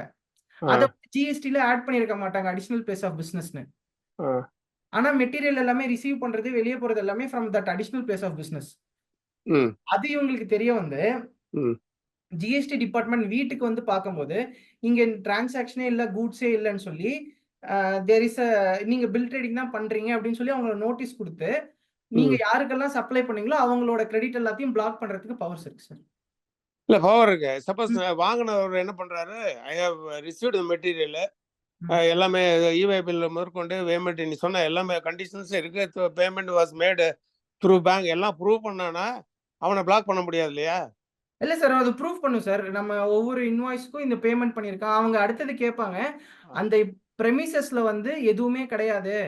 வேற ஒரு அவங்க ஈவே பில்ல வந்து எந்த பிரெமிசஸ்ல இருந்து கூட்ஸ் மூவ் ஆச்சோ அந்த பிரெமிசஸ் போட்டிருந்தாங்கன்னா தான் சார் தப்பிக்க முடியும். இல்ல நம்பர் வச்சு பண்ண முடியாதா? நம்பர் வச்சு இல்ல சார். இப்போ வந்து e way bill and e invoice இது எல்லாமே ரொம்ப மைன்யூட்டா வாட்ச் பண்ணிட்டு இருக்காங்க சார். இப்போ நீங்க அடிஷனல் பிளேஸ் ஆஃப் பிசினஸ்ல அந்த பிளேஸே இல்லைன்னா definitely they will impose the penalty and block the credit sir. இது எப்படியும் ரிலீஸ் ஆகிறதுக்கு ஒரு 6 months ஆகும் சார். நீங்க போய் அவங்க கிட்ட டாக்குமெண்ட் சப்மிட் பண்ணி இதெல்லாம் ப்ரூஃப் பண்ணி அதுக்கப்புறம் இந்த ஐடிசி அன்பிளாக் பண்றதுக்கு மினிமம் 6 months டைம் ஆகும் சார். ஸோ இப்போ இது எல்லாம் கேட்டுக்கிற எல்லாத்துக்கும் ஒரு இன்ஃபர்மேஷன், யாராவது அடிஷனல் பிளேஸ் வந்து சர்டிஃபிகேட்ல இன்க்ளூட் பண்ணாம இருந்தா ஜிஎஸ்டி டிபார்ட்மெண்ட்டுக்கு லெட்டர் கொடுத்து இன்க்ளூட் பண்ணணும்னு சொல்றீங்க. அந்த ஜிஎஸ்டி அமெண்ட்மெண்ட் ஜிஎஸ்டிஆர் ஜிஎஸ்டி வெப்சைட்ல அமெண்ட்மெண்ட்ல போய் இப்போ உங்களுக்கு வேர் ஹவுஸ் 2-3 வேர் ஹவுஸ் இருந்துச்சுன்னா அந்த வேர் ஹவுஸ் நீங்க அடிஷனல் பிளேஸ்ல போடாம இருந்தீங்கன்னா kindly include as soon as possible. Then supplier has to pay the tax in form GSTR 3B sir. அதுக்கப்புறம் நம்ம வந்து ஐடிசி கிளைம் பண்ணணும்னா ஜிஎஸ்டிஆர் 3B ஃபைல் 3B வழியா தான் ஐடிசி கிளைம் பண்ண முடியும் சார். இப்போ 23-24 கிரெடிட் நம்ம வந்துட்டு இன்னும் கிளைம் பண்ணாம இருக்கு, அதை நான் கிளைம் பண்ணணும்னு நினைச்சேன்னா ஜிஎஸ்டிஆர் 9ல கிளைம் பண்ணிக்கலாம் அப்படின்னு சில பேர் சொல்லுவாங்க. அது நாட் பாசிபிள். நீங்க வந்து any ITC that you want to avail நீங்க வந்து ஃபார்ம் ஜிஎஸ்டிஆர் 3B வழியா தான் அவைல் பண்ண முடியும். ஜிஎஸ்டிஆர் 9 வந்து ஜஸ்ட் ரெக்டிஃபிகேஷன் ஆனுவல் ரிட்டர்ன், அதுல உங்களால ஐடிசி எதுவுமே அவைல் பண்ண முடியாது. இப்போ இந்த 12 monthsல நீங்க ஏதாவது ஒமிஷன் ஆயிட்டா என்ன பண்றது சார்? அது வந்து இப்போ உங்களுக்கு 30th நவம்பர் வரைக்கும் டைம் இருக்கு சார். இந்த மாசம் 30th வரைக்கும், அதாவது அக்டோபர் ரிட்டர்ன்ல வந்து நீங்க வந்து அந்த ஐடிசியை கிரெடிட் எடுத்துக்கலாம் சார். ஓகே, நான் 24 March அந்த 12 மாசத்துல ஏதாவது ஒரு ஒமிஷன் இருந்தா ஆமா சார், நான் இப்போ இந்த அக்டோபருக்குள்ள நான் பண்ணிக்கலாம் இல்லையா? ஆமா, இந்த 30th நவம்பருக்குள்ள நான் கிரெடிட் எடுத்துக்கலாம் சார். 1st டிசம்பர்ல இருந்து உங்களால கிரெடிட் எடுக்க முடியாது சார். சரி, எது அது ஃபார்ம் 9ல எடுக்கிறதா இல்ல அந்த 3Bல தான் சார் எடுக்கணும். இந்த மாசம் 3Bல தான் எடுக்கணும். இந்த மாசம் 3Bல தான் எடுக்கணும் சார். இந்த மாசம் 3B வந்து March 24 இதை வந்து இந்த அக்டோபர் 3Bல எடுத்துக்கலாமா? ஆமா, எடுத்துக்கலாம் sir. I say, not in form 9. Form 9ல வந்து நம்ம டிக்ளரேஷன் கொடுக்கணும் சார். இந்த மாதிரி 23-24 ஐடிசியை வந்து நான் புக்ல அக்கவுண்ட் பண்ணிட்டேன், ஆனா கிரெடிட் வந்து நான் நவம்பர் மந்த் ரிட்டர்ன்ல எடுத்திருக்கேன் அப்படின்னு சொல்லுங்க. அக்டோபர் ரிட்டர்ன்ல நான் எடுத்திருக்கேன்னு சொல்லுங்க. அப்படின்னு நான் ஃபார்ம் 9ல கொடுக்கணுமா? ஃபார்ம் 9ல ஒரு கிளாஸ் இருக்கு, அங்க நீங்க ரிப்போர்ட் பண்ணணும். ஓகே ஓகே, சரி, okay, good information. Even though நம்ம கிரெடிட் எடுத்தாலும் சில நேரத்துல credits are not allowed sir. எப்பன்னா இப்போ ஒரு இன்வாய்ஸ்க்கு கூட்ஸ் அனுப்பும்போது அந்த இன்வாய்ஸ்ல இருக்கிற கூட் ஒரு 10 இன்ஸ்டால்மெண்ட்ல வருதுன்னா அந்த ரெசிப்ட் ஆஃப் 10th இன்ஸ்டால்மெண்ட்ல தான் நீங்க ஐடிசி எடுக்க முடியும் சார். இப்போ ஒரு பெரிய மிஷின் ஒன்று வருது, அந்த மிஷின் பார்ட்டா வருதுன்னு வச்சுக்கோங்களேன் சார். ஒரு 10 பார்ட்ல வருது, இந்த மாசம் 1 வருது, அடுத்த மாசம் 5 வருது, அப்புறம் ஒரு 4 வருதுன்னு வச்சுக்கோங்களேன் சார். நீங்க மொத்தமா அந்த ஐடிசி நீங்க எப்ப அவைல் பண்ணணும்னா அந்த 10th இன்ஸ்டால்மெண்ட் வரும்போது தான் நீங்க அந்த ஐடிசியை வந்து அவைல் பண்ண முடியும் சார். இல்ல, ஒவ்வொரு இன்வாய்ஸோட ஒவ்வொரு கூட்ஸும் வரும்போது ஒரு இன்வாய்ஸ் வரும் இல்லையா? இல்ல சார், டெலிவரி சலான்ல உங்களுக்கு அனுப்பிட்டு கன்சாலிடேட்டடா ஒரு இன்வாய்ஸ் கொடுப்பாங்க சார். டெலிவரி சலான் அனுப்பிச்சிட்டு, ஓகே ஓகே, சரி. டெலிவரி சலான்ல உங்களுக்கு கூட்ஸ் அனுப்பிட்டு கன்சாலிடேட்டடா ஒரு இன்வாய்ஸ் அனுப்புவாங்க சார். அந்த ஃபைனல் இன்வாய்ஸ் அந்த மாதிரி இதுக்கு வந்து நீங்க at the end of 10th இன்ஸ்டால்மெண்ட்ல தான் எடுக்க முடியும். Okay sir. சார், இது வந்து இப்போ ஜிஎஸ்டி டிபார்ட்மெண்ட் வந்து ரொம்ப மைன்யூட்டா நோட் பண்றாங்க சார். அடுத்த பாயிண்ட், நீங்க உங்க சப்ளையருக்கு 180 டேஸ்க்குள்ள பேமெண்ட் பண்ணலைன்னா சப்ளையர் கொடுத்த கிரெடிட்டை வந்து நீங்க வந்து ரிவர்ஸ் பண்ணி இன்ட்ரெஸ்ட் பே பண்ணும் சார். Okay okay okay. அதாவது அவன் ம். ஈவன் அவன் சைடு வந்து பே பண்ணிட்டா கூட ம். பையர் சார் வந்து இப்ப பே பண்ணாம இருந்தா ரிவர்ஸ் பண்ணிடணுமா? ஆமா சார். இப்போ நான் ஒரு சர்வீஸ் ரிசீவ் பண்றேன். ம், 180 டேஸ் 6 மந்த்ஸ்க்கு நான் அவனுக்கு பேமெண்ட்டே குடுக்கலன்னா, ம், at the end of that 6த் மந்த் ரிட்டர்ன்ல ம், நான் அந்த ஐடிசிய வந்து நான் ரிவர்ஸ் பண்ணி, ம். அதுக்கான இன்ட்ரெஸ்ட் நான் பே பண்ணணும் சார். இப்ப என்னோட ஒன்ஸ் சப்ளையர் முன்னாடியே பே பண்ணிருப்பார்ல? அவன் பே பண்ணியிருப்பாங்க சார். நீங்க சப்ளையருக்கு பே பண்ணல இல்லையா? ஆமா, இப்ப எதுக்கு நான் ரிவர்ஸ் பண்ணி இன்ட்ரெஸ்ட் கட்டணும்? அப்படி இருக்கா சர்க்குலரு? ஆமா சார். இல்ல ஆக்ட்லயே இருக்கு சார். நீங்க உங்க சப்ளையருக்கு 180 டேஸ்க்குள்ள from date of issue of invoice by the supplier நீங்க வந்து பே பண்ணியாகணும் sir. irrespective of a trader or MSME. Irrespective of trader or MSME 180 days sir. ம்ஹும். So, அப்படி நீங்க நீங்க ஆஃப்டர் 180 டேஸ்க்கு மேல பே பண்ணீங்கன்னா, ஆ, இப்போ 180 டேஸ்ல நீங்க பே பண்ணலன்னா, அந்த 180 டேஸ் என்னைக்கு கம்ப்ளீட் ஆகுதோ, அந்த மந்த் ஜிஎஸ்டிஆர் ரிட்டர்ன்ல நீங்க ரிவர்ஸ் பண்ணி இன்ட்ரெஸ்ட் பே பண்ணிட்டு, நீங்க சப்சிக்வென்ட்டா 1 இன்ட்ரெஸ்ட் இயர் எப்ப ஃபர்ஸ்ட் மந்த்ல இருந்து இன்ட்ரெஸ்ட் பே பண்ணணுமா? ஆமா சார். I see. நீங்க ம்ஹும். வந்து அந்த 180 டேஸ்க்கு இன்ட்ரெஸ்ட் பே பண்ணிட்டு, ம், நீங்க வந்து என்னைக்கு அவனுக்கு திருப்பியும் பணம் குடுக்குறீங்களோ, நீங்க ஒரு 1 இயர் கழிச்சு அவனுக்கு பணம் குடுக்குறீங்கன்னா, ஆ, அன்னைக்கு வந்து நீங்க அந்த கிரெடிட்ட ரீக்ளைம் பண்ணணும் சார். ஓஹோ. So, இப்ப புதுசா இதுக்காக ரீக்ளைம் ரிஜிஸ்டர், கிரெடிட் ரெஜிஸ்டர்னு ஒண்ணு புதுசா ஜிஎஸ்டில இன்ட்ரோடியூஸ் பண்ணியிருக்காங்க சார். ஸ்பீக்கர் நான் என்ன கேக்குறேன், இது கவர்மெண்ட் என்ன லாஜிக்கே இல்லையா? கவர்மெண்ட்டுக்கு வர வேண்டிய பேமெண்ட் ஆல்ரெடி போயிடுச்சு சப்ளையர் இருந்து. ஆமா சார். நான் ஏன் இன்ட்ரெஸ்ட் திரும்ப கவர்மெண்ட்டுக்கு பே பண்ணணும்? சார் சர்க்குலர் நீங்க அப்படிதான் வந்து இருக்கு. Okay, okay. இல்ல சார் சர்க்குலர் இல்ல. ஆக்ட்லயே அப்படிதான் இருக்கு. ஆக்டே இருக்கா? ஓகே. ஆக்ட்ல செக்ஷன் 16ல இத தனியா குடுத்திருக்காங்க sir. Okay. Sir Balasubramanian, sorry for interpret. சரி சார். சார் இப்போ நானும் சப்ளையரும் அண்டர்ஸ்டாண்டிங், அவன் எனக்கு 6 மந்த்தோட கிரெடிட் கொடுக்கலாம். Okay sir. அதை எப்படி கவர்மெண்ட் வந்து அந்த மாதிரி இன்டர்ஃபியர் பண்ண முடியும்? அப்ப பிசினஸ் ஃபைல் பண்றாங்கல்ல கவர்மெண்ட். கவர்மெண்ட் 45 டேஸ் தான் சார் கொடுத்துருக்கு. இல்ல சார், என்னோட அது சப்ளையர் MSME தான் சார் 45 டேஸ். இல்ல என்னோட சப்ளையர் வந்து எனக்கு 6 மாசம் கிரெடிட் கொடுக்குறான்னு வச்சுக்கோங்க. ஆ, கவர்மெண்டோட ஜிஎஸ்டி அவன் கட்டிட்டான். சார். கவர்மெண்ட்டுக்கு போற ஷேர் போயிடுச்சு. ஆ, என்னோட அதேதான். பிசினஸ்க்கு 6 மாசம் கிரெடிட் கொடுக்குறேன். என்னோட சப்ளையருக்கு எனக்குள்ள அண்டர்ஸ்டாண்டிங் அது. கரெக்ட். அது எப்படி கவர்மெண்ட் இன்டர்ஃபியர் ஆக முடியும்? அது ஆக்ட்ல இருக்கு, ப்ரொவிஷன் இருக்கு, ஆக்ட்ல அதான் இருக்கு சொல்றேன். சார். இல்ல அதான் இந்த ஆக்ட் எப்படி சார் அக்செப்டபிள் கேக்குறேன் நான். அதான். இன்னொன்னு வந்து பேமெண்ட் ஆயிருச்சா இல்லையாங்கிற ரெக்கார்டு எங்க அப்டேட் பண்ணும் அது? இல்ல அது சார். அது ஓகே. அது on self assessment basis sir. அது on self assessment basis sir. ஆனா உங்களுக்கு அன்பார்ச்சுனேட்லி ஜிஎஸ்டி ஆடிட்டோ இல்ல ஜிஎஸ்டி அசஸ்மென்ட்டோ வந்தாங்கன்னா, ஆ, அவங்க ஃபர்ஸ்ட் என்ன இப்போ கேக்குறாங்கன்னா, உங்களோட சன்ட்ரி கிரெடிட்டார்ஸோட பேலன்சஸ் ஆ.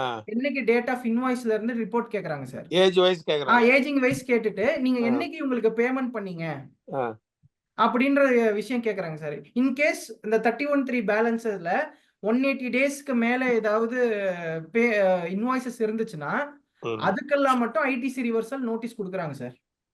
இது இன்ட்ரெஸ்டோட கொடுத்துறாங்க.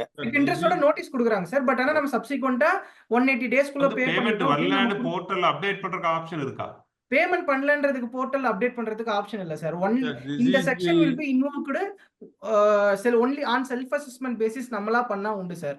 அப்படி நம்ம எதுவும் பண்ணலன்னா ஜிஎஸ்டி ஆடிட்ஸ் அண்ட் அசஸ்மென்ட் வரும்போது அஹ், அந்த அசஸ்மென்ட் ஆபீசர் கேட்டு அவர் பாயிண்ட் போட்டாருன்னா இந்த செக்ஷன் இன்வோக் ஆகும் சார். இதுல இதுல actually, இதுல இதுல இன்னொரு டவுட்டுங்க.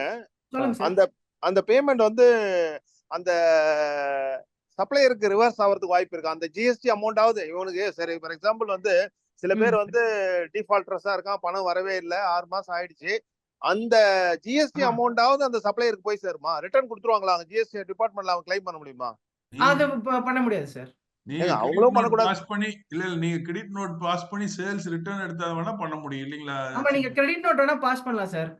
அதுவும் எப்படின்னா 30th நவம்பருக்குள்ள நீங்க பாஸ் பண்ணும் சார். இப்போ 23-24 நீங்க ஏப்ரல் மாசம் 23ல ஒரு இன்வாய்ஸ் போட்டிருக்கீங்க சார். அதுக்கு வந்து உங்களுக்கு இன்னைக்கு டேட் வரைக்கும் அவன் பணமே கொடுக்கல சார்.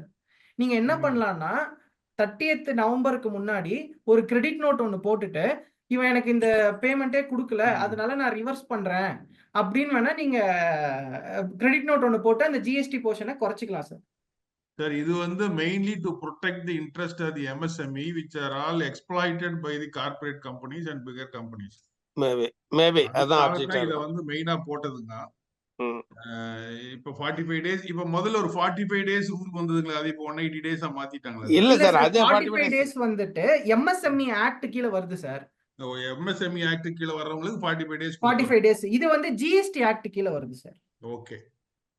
எம்எஸ்எம்இ ஆக்ட் என்ன சொல்லுதுன்னா சார், நீங்க வந்து உங்க சப்ளையர் எம்எஸ்எம்இயா இருந்தால் நீங்க வந்து அவருக்கு வந்து 45 டேஸ்க்குள்ள அந்த அமௌண்ட்டை பே பண்ணணும். அப்படி இல்லைன்னா இன்ட்ரெஸ்ட் நீங்க அந்த பார்ட்டிக்கு தான் பே பண்ணணுமே, கவர்மெண்ட்டுக்கு எதுக்கும் பே பண்ண வேண்டாம்.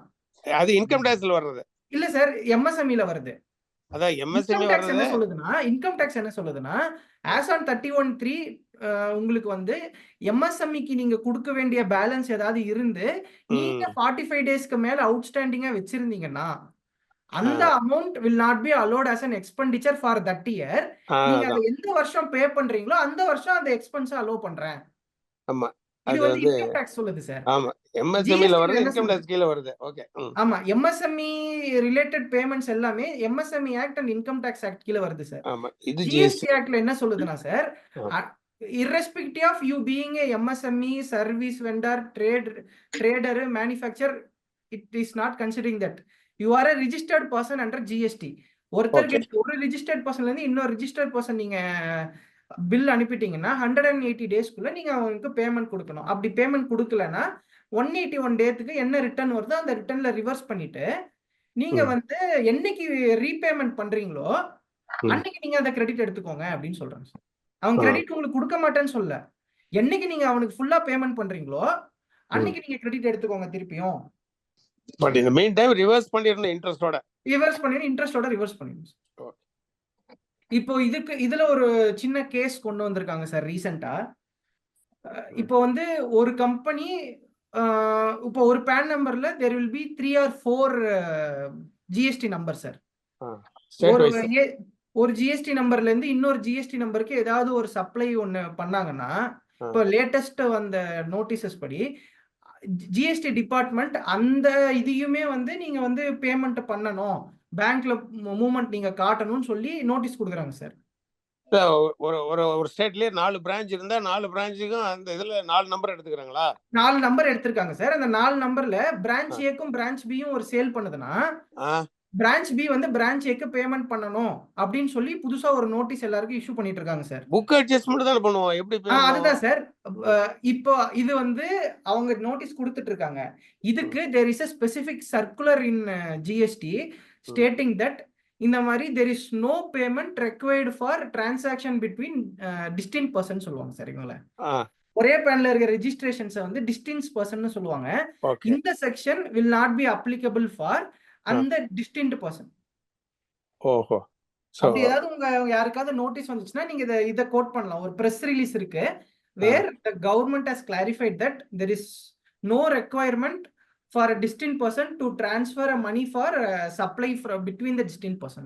டிசம்பர், அதாவது ஒரே பேன்ல பிரான்ச் வைஸ் நிறைய பேர் நம்பர் எடுத்து வச்சிருக்காங்க. அதுக்கு வந்து நீங்க பேமெண்ட் கொடுக்கணும்ன்ற அவசியம் கிடையாது 180 டேஸ்ல. Okay okay okay. இது இப்ப புதுசா லேட்டஸ்டா போன மாசத்துல இருந்து நோட்டீஸ் இஷ்யூ பண்ணிட்டு இருக்காங்க sir. Where there is 2 or more registration for the same pan.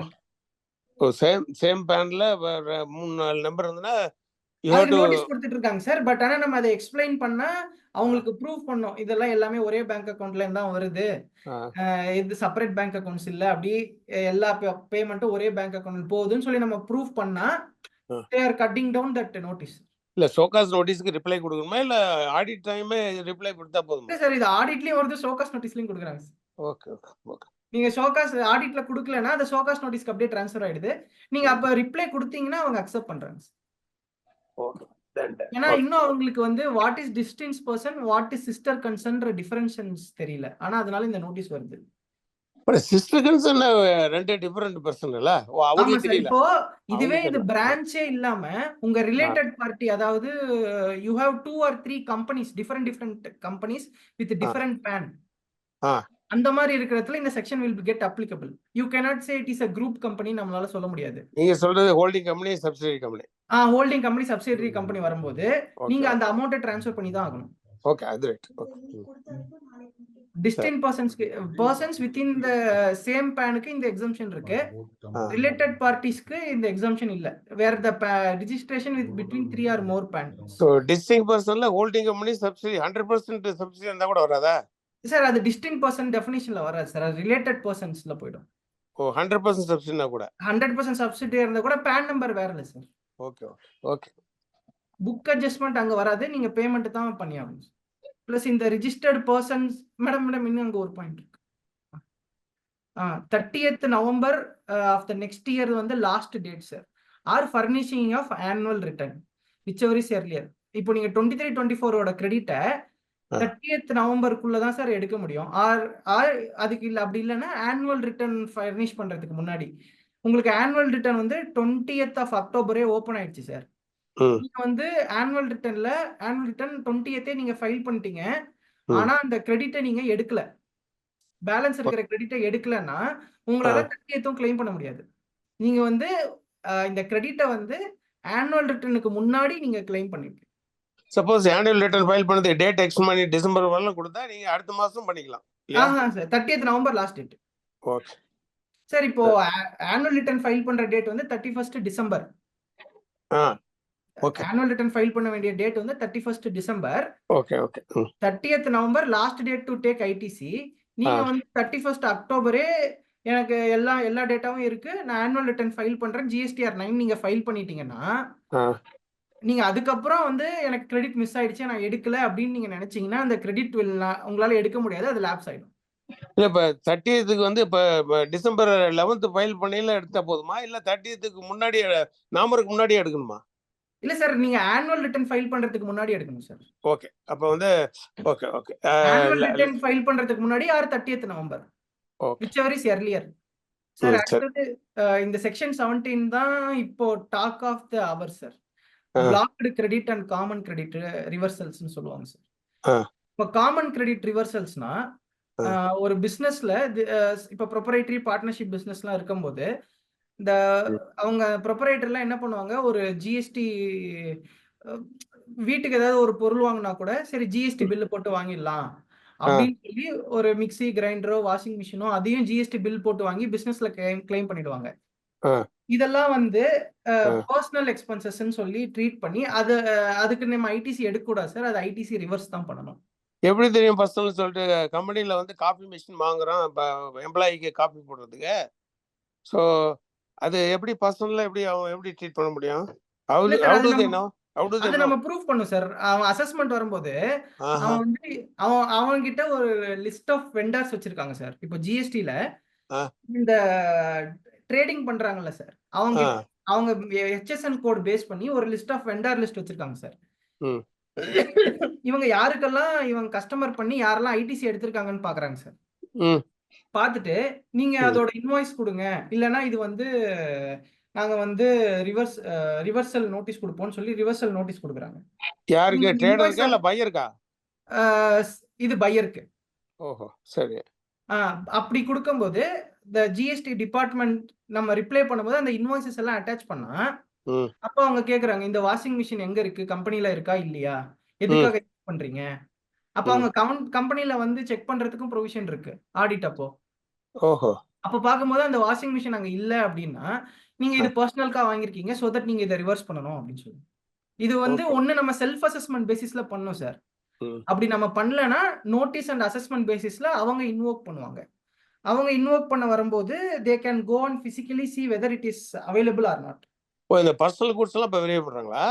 ஆமா சார், எல்லாமே இப்போ ஆடிட் வராங்கல்ல சார் கம்பெனிக்கு.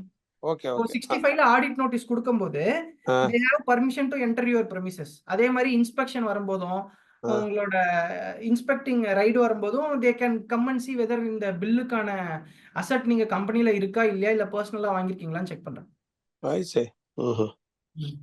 அதுக்கப்புறம் அடுத்தது goods partly used for effecting taxable services including exports and exam services. Exam சர்வீசஸோட ஐடிசி ரிவர்ஸ் பண்ணும் சார். இப்போ ஃபார் எக்ஸாம்பிள் நீங்க பெட்ரோல் பங்க் அதெல்லாம் எடுத்துக்கோங்க சார். பெட்ரோல் பங்க் எடுக்கும்போது மெஜாரிட்டி ஆஃப் என்னோட சேல் வந்து petrol and diesel which is non GST supply. அது வந்து ஜிஎஸ்டிக்குள்ளேயே கிடையாது. ஆமா.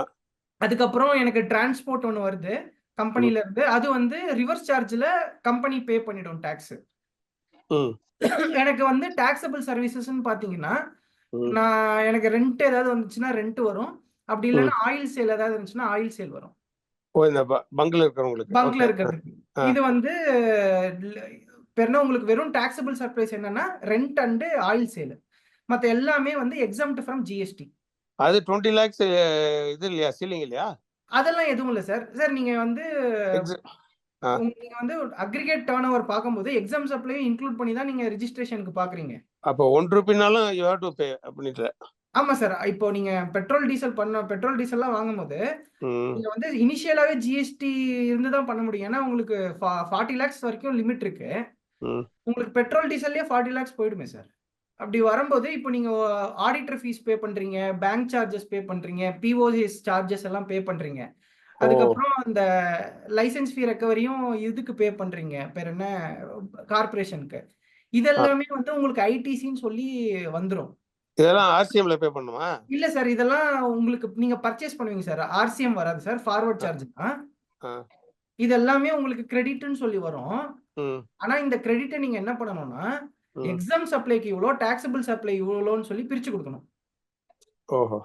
பிரிச்சுட்டு இப்போ உங்களுக்கு டோட்டல் சப்ளைல 98% எக்ஸாம்ட், 2% டாக்ஸ்னா இந்த காமன் கிரெடிட்ல வெறும் 2% தான் எனக்கு அலௌடு. அது ஆயில் சேல். ஆமா இல்ல சார், இப்போ ஆயில் சேலுக்கு ஆயில் பர்ச்சேஸ் பண்ணிருப்பீங்க இல்லையா, அந்த பர்ச்சேஸ் ஆஃப் ஆயில் 100% அலௌடு. ஓஹோ.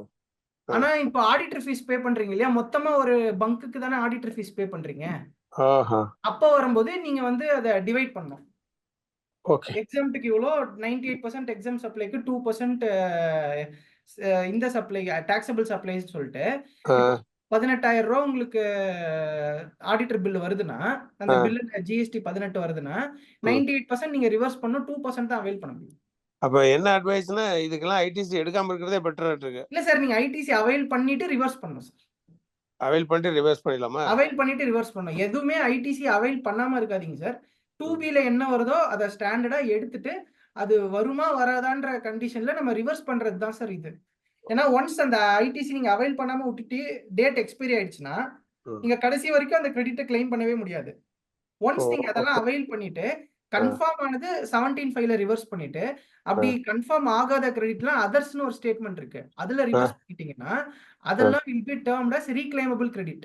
ஃபியூச்சர்ல எனக்கு வந்து சரி இந்த கிரெடிட் எனக்கு என்னோட ஒரிஜினல் கிரெடிட்னு சொன்னீங்கன்னா அன்னைக்கு நீங்க இந்த கிரெடிட்டை ரீக்ளைம் பண்ணிக்கலாம். என்ன இருக்கு, அதர்ஸ்ல இருக்கா ஒரு காலம்? ஆமா, 2 பாயிண்ட் இருக்கு சார். ஒன்னு 17.5 ரிவர்சல், அதுக்கப்புறம் அதர் ரிவர்சல்னு ஒன்னு இருக்கு.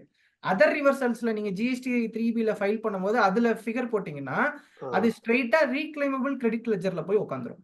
பாரு எல்லாத்துக்கும் அது கொஞ்சம் சொல்லு. ஏன்னா இந்த அதர்ஸ் முன்ன இருந்தே இருக்கா இல்ல இப்பதான் இருக்கா? இது வந்து 2022ல இருந்து வந்திருக்கு. சோ இந்த அதர்ஸ்ல ரிவர்ஸ் பண்ணா எப்ப வேணாலும் திரும்ப கிளைம் பண்ணிக்கலாம். எப்ப வேணாலும் கிளைம் பண்ணிக்கலாம் சார். அதுக்கு வந்து 180 டேஸ் அந்த ரெஸ்ட்ரிக்ஷன்ஸ்லாம் எதுவுமே கிடையாது சார். ஓ ஐ சீ.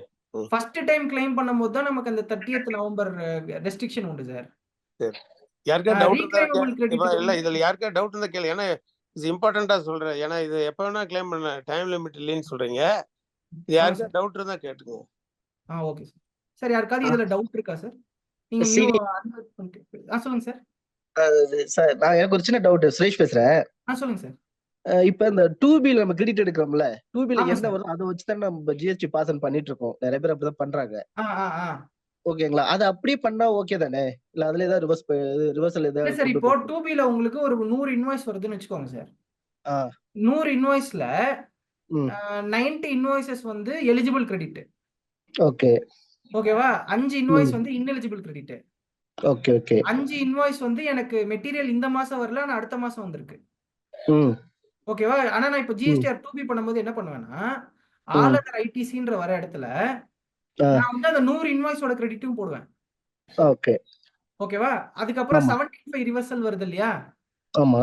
அந்த 17.5 ரிவர்சல்ல நான் அந்த 5 இன்வாய்ஸோட இன்எலிஜிபிள் கிரெடிட்னு போடுவேன். Okay okay. அந்த ரிவர்சல் அதர்ஸ்னு ஒன்னு வருது இல்லையா, அதுல அந்த 5 இன்வாய்ஸ் எனக்கு வராத இன்வாய்ஸ் 5 இன்வாய்ஸ் இருக்குல்ல, ஆமா, அந்த கிரெடிட் போடுவேன். எனக்கு நெட்டா 100 - 5 - 5 அந்த 90 இன்வாய்ஸோட கிரெடிட் தான் நெட் ஐடிசி அவைல்டுன்னு வரும். Okay okay. ஓகேவா? அந்த 5 ம். இன்வாய்ஸோட கிரெடிட் நான் எது வரலன்னு சொல்றேன் இல்லையா? அது ம். வந்து ம். ஐடி ரீக்ளைமபிள் கிரெடிட் லெட்ஜர்னு ஒண்ணு இருக்கு. அதுல போய் உட்காந்துரும். நீங்க okay okay. Next month return file பண்ணும்போது ஆ, ஆல் அதர் ஐடிசில வரும்போது இந்த 5 இன்வாய்ஸஸையும் நீங்க ஆட் பண்ணணும். Okay okay. ஆட் பண்ணிட்டு அதுக்கு கீழ நெட் ஐடிசி அவைல்டு கீழ ஒரு டேபிள் இருக்கும். அந்த ம். டேபிள்ல ரீக்ளைம்டு ஐடிசி கிரெடிட்னு ஒரு வார்த்தை இருக்கும். ஆமா. அதுல வந்து அந்த 5 இன்வாய்ஸோட கிரெடிட் நீங்க போடணும்.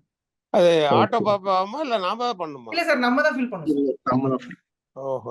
இப்ப இப்போதைக்கு நம்ம தான் ஃபில் சுரேஷ் பண்ணணும் நீங்க சார். சொல்றது என்னன்னா 2Bல எவ்வளவு வந்தாலும் அப்படியே எடுத்துக்கிறேன்னு சொல்றீங்க ஆமா இல்லையா? சார். ஆமா 2Bல சார். இப்போ ஆமா ஒரு சார். மாசத்தோட 2Bல என்ன வந்திருக்குன்னா அது 100% அவைல் பண்ணிட்டு ஆ. ஓகே எது இன்எலிஜிபிள் எதுன்னு வரல அதை வந்து நம்ம அங்க டிஃபரன்ஷியேட் பண்ணணும் சார்.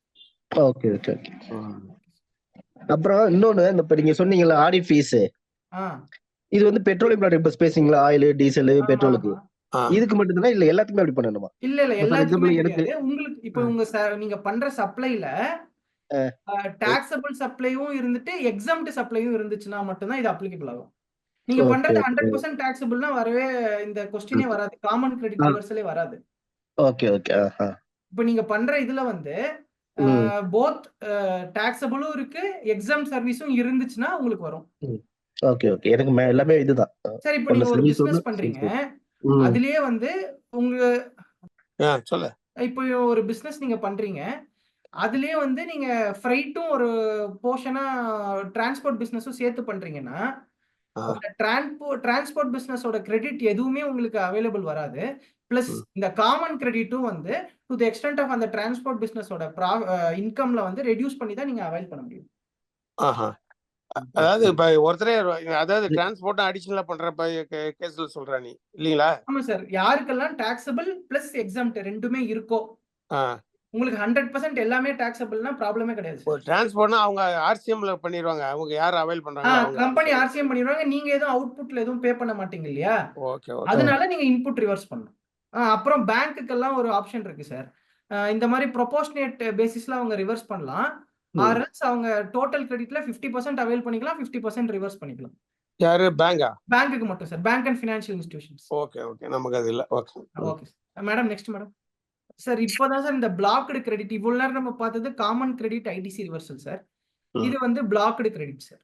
இதுதான் important area of discussion sir. இதுல பிளாக்டு கிரெடிட்ல என்னெல்லாம் இருக்குன்னா சார், ஃபர்ஸ்ட் வந்து passenger motor vehicle having less than 13 seeds.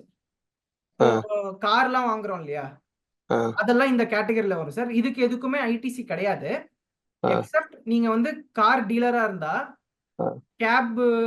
Gap services provide பண்ணிட்டு இருந்தா, பிளஸ் வந்து டிரைவிங் ஸ்கூல்லாம் வச்சிருந்தீங்கன்னா நீங்க அவைல் பண்ணிக்கலாம். Okay okay okay. மத்தபடி வேற யாரும் இது அவைல் பண்ண முடியாது. பிளஸ் நீங்க என்ன அவைல் பண்ண முடியும்னா சிஜிஎஸ்டி, எஸ்ஜிஎஸ்டி, ஐஜிஎஸ்டி மட்டும் தான் அவைல் பண்ண முடியும். செஸ் வந்து உங்களால அவைல் பண்ண முடியாது. Chess is not an input tax credit.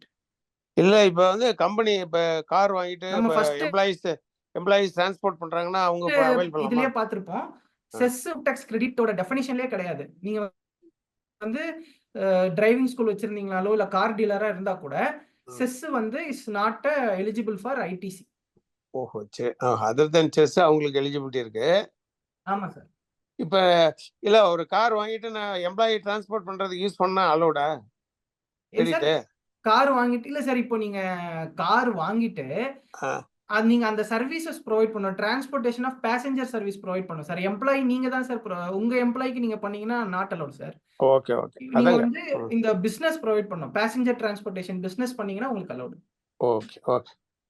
தென் அதுக்கப்புறம் டிரைவிங் ஸ்கூல்ஸ்க்கு any services in general insurance, servicing, repair and maintenance of அந்த passenger vehicle not allowed sir. இப்போ passenger vehicle having more then 13 சீட்ஸ்க்கு ITC allot sir. Bus, mini bus அதுக்கு எல்லாமே allot sir. எது அவங்க வந்து ஐடிசி அவங்க வந்து அவுட்புட் டாக்ஸ் அவங்க எங்க பே பண்றாங்க சார்? இப்போ ஏசி வண்டியா இருந்துச்சுன்னா ஜிஎஸ்டி சார்ஜ் பண்ணுவாங்க சார். நான் ஏசி வண்டியா இருந்துச்சுன்னா ஜிஎஸ்டி எக்ஸாம்ட் சார். அந்த நேரத்துல அவங்க என்ன பண்ணணும், நம்ம அந்த கிரெடிட் முன்னாடி பார்த்தோம் இல்லையா ப்ரொபோஸ், அது மாதிரி அவங்க அதை ரிவர்ஸ் பண்ணணும் சார். அந்த எடுத்த கிரெடிட் ரிவர்ஸ் பண்ணணும். இந்த ஆம்னி பஸ்ஸுக்குலாம் வந்து ஜிஎஸ்டி இருக்கா? ஜிஎஸ்டி இருக்கு சார். ஜிஎஸ்டி சார்ஜ் பண்றாங்க. ஓகே ஓகே சரி. ஆ. சார் அதே மாதிரி ஓல்ட் ஸ்பெஷல் காரோட சர்வீஸ் பில் வந்து இந்த இதுக்கு வராது இல்லைங்களா? இன்புட் டாக்ஸ் எடுக்க முடியாது. எது சார்? ஓல்டு காரா? நம்முடைய காருக்கு ஓல்டு வரக்கூடிய காருக்கு சர்வீஸ் வராது பில். சார். காருக்கு வராது சார். நீங்க வந்து இந்த சர்வீஸ் ப்ரொவைட் பண்ணியிருந்தீங்கன்னா வரும் சார். இப்போ கேப் சர்வீஸ் மாதிரி நீங்க ப்ரொவைட் பண்ற மாதிரி இருந்துச்சுன்னா, டிராவல்ஸ் வச்சிருந்தீங்கன்னா, அதான் புரிஞ்சுதுங்க. நம்ம வந்து உங்களோட சர்வீஸ், இன்சூரன்ஸ் கொடுத்தா எல்லாத்துக்கும் நீங்க கிளைம் பண்ணிக்கலாம் சார். அதோட ரிப்பேர்ஸ் அண்ட் மெயின்டெனன்ஸ் அது எல்லாத்துக்குமே ஐடிசி கிடையாது சார். வெசல்ஸ் அண்ட் ஏர்கிராஃப்ட் அதுக்கும் நீங்க ஃபர்தர் அத டீலரா இருந்து டிரான்ஸ்போர்ட்டேஷன் ஆஃப் கூட்ஸ் அது மாதிரி ஏதாவது பேசஞ்சர் அண்ட் இது பண்ணும்போது தான் அலௌடு. மற்றபடி ஓன் யூஸ்க்கு இருந்துச்சுன்னா நாட் அலௌடு சார். இதுல வந்து என்னன்னா சார், எனி வெஹிக்கிள் நீங்க மோட்டார் வெஹிக்கிள் பர்ச்சேஸ் பண்ணும்போது that is used for transportation of goods அப்படின்னு நீங்க சொன்னீங்கன்னா 100% அலௌடு சார். இல்ல இப்போ ஒரு கம்பெனி வந்து யார் பையிங் லாரி ஆமா sir. For transportation of goods, அதாவது ஒரு ஃபேக்டரில இருந்து இன்னொரு ஃபேக்டரி எடுத்துட்டு போறாங்க. அதுக்கு அலௌடு சார். ஓ, அது அலௌடு. I see. அது அலௌடு சார். ம். அதோட general insurance, repairs and maintenance எல்லாமே அலௌடு சார். Okay okay. அதே வந்து யார் பையிங் பஸ் நம்ம வாங்கிட்டு ஒரு ஃபேக்டரில இருந்து இன்னொரு ஃபேக்டரிக்கு எம்ப்ளாயீஸ் எல்லாம் டிரான்ஸ்ஃபர் பண்ணா அது நாட் அலௌடு. ஆமா சார். நீங்க வந்து அதுக்கு என்ன பண்ணணும் சார், நீங்க வந்து ஒரு தனி என்டிட்டி ஒன்னு ஃபார்ம் பண்ணி இந்த பேசஞ்சர் பஸ் எல்லாம் வாங்கி நீங்க வந்து அது ஒரு சர்வீஸா அந்த கம்பெனிக்கு ப்ரொவைட் பண்ணீங்கன்னா அந்த ஐடியை நீங்க அவைல் பண்ணிக்கலாம். That's good idea. சார் இப்போ கம்பெனி நேம்ல வந்து கார் வாங்கி யூஸ் பண்றோம், அந்த காரை மறுபடியும் வேற ஒருத்தருக்கு விற்கிறோம் அப்படின்னா அதுக்கு டேக்ஸ் வருமா வராதான் சார்? இல்ல சார், நீங்க விற்கும் போது ஜிஎஸ்டி பில் போட்டு தான் சார் வித்தாகணும். ஜிஎஸ்டி எவ்வளவு பர்சன்ட் போடணும் சார்? உங்களுக்கு நீங்க வாங்கும்போது 28ல வாங்கியிருப்பீங்க சார். சரிங்க சார். யூஸ்டு காரு அதே ரேட்ல போட்டு விற்கணும் சார். செஸ் அப்போ வராது சார். இல்ல நம்ம கார் வாங்குறது வந்து நம்ம வந்து டேக்ஸ் வந்து கிளைம் பண்ண முடியாதுங்கிறீங்க. ஆமா சார். அப்ப விற்கும் போது அப்ப டேக்ஸ் போடணுமா சார் அப்ப? ஆமா சார். அது வந்து ஒரு கூட்ஸ் மாதிரி ஆயிடும் சார். நீங்க யூஸ் பண்ணிட்டு 5 இயர்ஸ்க்குள்ள வித்துட்டீங்கன்னா 5 இயர்ஸ்க்குள்ள வித்தாலும் சார், ஓகே நீங்க சார். வாங்கி விற்கும் போது அது ஒரு மெட்டீரியலா மாறிடுது சார். ஓ ஓ. இப்போ நீங்க கார் வாங்கி விக்கிறது உங்களோட பிசினஸா இருந்துச்சுன்னா நீங்க ஐடிசி எடுத்துக்கலாம் சார். இல்ல கம்பெனில வந்து பர்சனல் இப்ப எம்டிக்கு இப்ப டைரக்டருக்கு கார் வாங்குறோம், ஆமா சார். வாங்கிட்டு அதுக்கப்புறம் வேற அடுத்த கார் வாங்கும்போது இந்த காரை விற்கிறோம். அப்போ வரும்போது நீங்க இது பண்ணுங்க சார். ஏன்னா நீங்க என்ன பண்ணுவீங்க சார், காரை வந்து கேபிட்டலைஸ் பண்ணிடுவீங்க. கரெக்டா? ஆமா சார். சார் இப்போ நீங்க கார் வாங்குறீங்கன்னா காரை கேபிட்டலைஸ் பண்ணிட்டு யூஸ் பண்ணிட்டு அதுக்கப்புறம் தான் விற்பீங்க. ஆமா சார். காரை வந்து உங்க ஸ்டாக்லயே வச்சிருந்தீங்கன்னா இல்லக்கண்ணே, இப்ப நாங்க இப்ப எம்டிக்கு எல்லாம் கார் வாங்குறோம் இல்லையா, எல்லாருமே எல்லா கம்பெனிலயும் வாங்குறாங்க. ஆமா சார். ஒரு 5 இயர்ஸ் கழிச்சு they are selling it. அப்ப வந்து சார்ஜ் பண்ணணுமா வேண்டாமா? ஆமா பண்ணணும் சார். ஜிஎஸ்டி இன்வாய்ஸ் போட்டு தான் சார் ட்ரான்ஸ்ஃபர் பண்ணோம். ஆனா நான் இன்புட் எடுக்கலையே சார். பர்ச்சேஸ் பண்ணும்போது நான் ஜிஎஸ்டி இன்புட் எடுத்துக்கலையே சார். எடுத்துக்கலன்னா நம்ம அந்த ஜிஎஸ்டியை கேபிட்டலைஸ் பண்ணி டிப்ரிசியேஷன் கிளைம் பண்ணிருக்கோம்ல சார். நீங்க ஃபுல் வேலைக்கு தானே கேபிட்டலைஸ் பண்றேன்னு சொல்றீங்க இல்லையா? ஆமா சார். ஆமா சார். அங்க ஜிஎஸ்டி போக நாங்க எடுக்கல, பட் ஃபுல் வேலைக்கு நான் கேபிட்டலைஸ் பண்ணிக்கிறோம். சார் இப்போ நம்ம ஒரு ரிஜிஸ்டர்ட் பர்சன் சார். இப்போ நம்ம இந்த மாதிரி சப்ளை எல்லாம் நமக்கு காஸ்ட்ல வந்தாலும் நம்ம விற்கும் போது அதுவும் ஒரு ப்ராடக்ட் சார். கூட்ஸ் டெஃபினிஷன்ல வருது சார். அந்த மாதிரி கேசஸ்ல இந்த சேலும் இது வந்து ஒரு சப்ளைன்ற டெஃபினிஷன்ல வரதுனால நீங்க ஐடிசி எடுக்கலைன்னா கூட நீங்க வந்து சேல் பண்ணும்போது டாக்ஸ் கட்டி பில்லுல போட்டு டாக்ஸ் இன்வாய்ஸ் போட்டு தான் க்ளோஸ் பண்ணும் சார். க்ளோஸ் பண்ணணும். Okay good. ஏன்னா இத வந்து இப்போ நோட்டீசஸ்லாம் இப்போ ஜிஎஸ்டில வந்துட்டு இருக்கு. இதெல்லாம் பாயிண்ட் சார். உங்களுக்கு உங்க அசெட் ரெஜிஸ்டர்ல பேலன்ஸ் ஷீட்ல வந்து டெலிஷன்ஸ்னு பார்த்தாங்கன்னா இந்த டெலிஷன்ஸ்க்கு நீங்க என்னென்னலாம் சேல்ஸ் இன்வாய்ஸ் போட்டிருக்கீங்கன்றத ஒரு பாயிண்டா வச்சு கேக்குறாங்க சார். ஓகே. டைரக்டர் யூஸுக்கு நாம பிசினஸ் பர்பஸ்க்கு வண்டி வாங்கினோம்னா இன்புட் கிரெடிட் சொல்லுங்க சார். இல்ல இன்புட் டைரக்டர் யூஸுக்கு வண்டி வாங்குறோம், அது input credit for the purpose of business only. அப்ப வந்து இன்புட் கிரெடிட் எடுக்க முடியாதுங்களா? கிரெடிட் எடுக்க முடியாது சார். அந்த கண்டிஷன்ஸ் வச்சு தான் சார். நம்ம பிசினஸ்க்கு யூஸ் பண்றோம், யூஸ் பண்ணல. இது வந்து நான் அப்ஜுலேட்டரி கிளாஸ்ன்னு சொல்லுவாங்க சார். இந்த செக்ஷன் எப்படி ஆரம்பிக்குதுன்னா, இந்த ஆக்ட்ல இது வரைக்கும் சொன்னது எதுவுமே இந்த செக்ஷனுக்கு அப்ளிகபிள் ஆகாது. இது ஓவர் ரைடிங் எஃபெக்ட் மாதிரி இந்த செக்ஷன் கொடுத்துருக்காங்க சார். இதாவது இது பிசினஸ்க்கு இல்லைன்னு சொல்றான். கார் ஃபார் எம்டியோ ஆர் எம்ப்ளாய்க்கோ கொடுக்கறது it is not an asset used for business ன்னு ட்ரீட் பண்றதுல அவங்க இல்லையா? ஆமா சார். ஆமா sir. they are not eligible for input. ஆமா சார். சார் அடுத்தது ஐடிசி ஆன் இந்த food and beverages, outdoor catering, beauty treatment, அப்புறம் health services, cosmetic and plastic surgeries. அடுத்தது இந்த முக்கியமா கேட்டரிங் மட்டும் சொல்லுங்க. நிறைய பேருக்கு அப்ளிகபிளா இருக்கும். கேட்டரிங் மட்டும் சொல்லுங்க. இப்போ food and beverages and outdoor catering, இப்போ நீங்க இந்த கம்பெனிக்கு நீங்க கேட்டரிங், அவுட்டோர் கேட்டரிங் ஏதாவது வந்து பண்றாங்கன்னா அதுக்கு வந்து நீங்க ஜிஎஸ்டி அவைல் பண்ண முடியாது சார். அந்த ஜிஎஸ்டி அவைல் பண்ண முடியாது. அவைல் பண்ண முடியாது. இப்போ புதுசா வந்து போன மாசத்துல ஒரு அட்வான்ஸ் ரூலிங் வந்திருக்கு சார், சுந்தரம் கிளைட்டானோட அட்வான்ஸ் ரூலிங். அது என்ன சொல்லியிருக்காங்கன்னா, சுந்தரம் கிளைட்டான் என்ன கேட்டிருக்காங்கன்னா, தமிழ்நாடு அட்வான்ஸ் ரூலிங் அத்தாரிட்டி கிட்ட இந்த மாதிரி நாங்க இவ்வளோக்கு வந்து கேட்டரிங் வந்து எங்க கேன்டீன்ல நாங்க செலவு பண்றோம், எம்ப்ளாயி கிட்ட இருந்து கன்செஷனல் ரேட்டா ஒரு நாளைக்கு 4 ரூபா நாங்க ரெக்கவர் பண்றோம். அந்த 4 ரூபா ரெக்கவர் பண்றது வந்து கன்சிடரேஷனா அந்த 4 ரூபாய்க்கு நாங்க ஜிஎஸ்டி கட்டணுமா அப்படின்னு சொல்லி சுந்தரம் கிளைட்டன் ஒரு அட்வான்ஸ் ரூலிங் போட்டிருக்காங்க sir. Unfortunately favouring the department போட்டாங்க சார். அதாவது எம்ப்ளாயி கிட்ட இருந்து சாப்பாடுக்கு ரெக்கவர் பண்ணீங்கன்னா அமௌண்ட்ஸ் டு சப்ளை நீங்க அதுக்கு வந்து B2Cல நீங்க டாக்ஸ் பே பண்ணணும் அப்படின்னு போட்டிருக்காங்க சார். சேல் மாதிரி ட்ரீட் பண்ணுவானா? ஆமா, சப்ளை மாதிரி ட்ரீட் பண்றாங்க சார். அவங்க இந்த மாதிரி வந்து ஒரு அட்வான்ஸ் ரூலிங் போன மாசம் கொடுத்திருக்காங்க sir. I think so they are going for appeal to advance ruling. But அது எவ்வளவு தூரத்துக்கு அவங்க இன்னும் பண்றாங்கன்னு தெரியல. பட் ஆனா கரண்ட் ஸ்டேஜ் வந்து ஃபுட் ரெக்கவரி மேட் ஆன் இது ஃப்ரம் த எம்ப்ளாயி இஸ் டாக்ஸபிள்னு சொல்லி இது கொடுத்திருக்காங்க சார், ரூலிங் கொடுத்திருக்காங்க. சப்போஸ் அவுட் சைட் கேட்டரிங் வந்து நமக்கு சார்ஜ் பண்ணி சப்ளை பண்றாங்க. ஆமா சார். எம்ப்ளாயிஸ்க்கு நம்ம வெளியில இருந்து வாங்குறோம், ஒரு தினம் 500 சாப்பாடு கொடுக்குறாங்க, அதுக்கு பில் பண்றான் ஜிஎஸ்டியோட. அந்த ஜிஎஸ்டி இன்புட் அலௌடா? இன்புட் அலோவ் பண்ண மாட்டேங்கிறாங்க சார். இதுவும் ஒரு பாயிண்டா கேட்டாங்க சார். இப்போ if this is a taxable supplyனா எனக்கு ஐடிசி கொடுங்க அப்படின்னு சொல்லி அவங்க கேட்டிருக்காங்க. அப்படி அவங்க ஐடிசி கொடுத்தாங்கன்னா நீங்க 18% கிளைம் பே பண்ணணும் சார். எது இந்த 4 ரூபீஸ்க்கா? ஆமா. இப்போ 5% தான் கட்டுறாங்களா எல்லாரும்? ஆமா, இப்போ B2Cனா 5% நீங்க கட்டினா போடணும் வித்தவுட் ஐடிசி. ஓஹோ. இல்லனா நீங்க 18% பே பண்ணணும் வித் ஐடிசி. அதனால they are going for a without ITC 5% நான் பே பண்ணிடுறேன். இப்போ canteen service without any recovery இருந்ததுன்னா எக்ஸம்ப்டட், அவ்வளவுதானே? ஆமா சார். கேண்டீன் சர்வீசஸ் நீங்க ரெக்கவரி எதுவுமே பண்ணலனா கூட நீங்க அது எதுவுமே நீங்க டாக்ஸ் எதுவும் பே பண்ண வேண்டாம். நீங்க ரெக்கவரி பண்ணீங்கன்னா தான் உங்களுக்கு டாக்ஸ் வரும். ஓகே, நான் அதுக்கு இன்புட் வாங்குறேன் இல்லையா, நிறைய கூட்ஸ் எல்லாம் வாங்கணும்ல அந்த கேண்டீன் நடத்துறதுக்கு. ஆமா சார். அதான் சார், நீங்க அதுக்கெல்லாம் ஐடிசி அவைல் பண்ணீங்கன்னா 18% சார். ஓ. நீங்க ஐடிசி அது எதுவுமே அவைல் பண்ணலனா 5%. இல்ல கேண்டீன் ஒரு எம்ப்ளாயிஸ் கேண்டீன் வந்து உள்ள ஃபேக்டரிக்குள்ளே நடத்துறோம். அதுதான் சார். இப்போ அதுக்கு தேவையான கேஸ், அப்புறம் இந்த ப்ரொவிஷன் ஐட்டம்ஸ் இதெல்லாம் நீங்க வாங்கும்போது அதுக்கு எல்லாத்துக்கும் ஐடிசி நீங்க அவைல் பண்ணிட்டீங்கன்னா எம்ப்ளாயி கிட்ட இருந்து ரெக்கவர் பண்றீங்க இல்லையா? எம்ப்ளாயி ரெக்கவரே பண்ணல, ஃப்ரீயா ரெக்கவரே பண்ணலனா எனக்கு அந்த ஐடிசியே வராது. பர்சனல் கன்சம்ப்ஷன் ஃபுட் அண்ட் பெவரேஜஸ்ல போய்டும் sir. Food and beverages for the purpose of பிசினஸ்க்கு தான் யூஸ் பண்றோம் sir. For the purpose of இதுதான் சார் ஃபர்ஸ்டே சொன்னோம் சார்.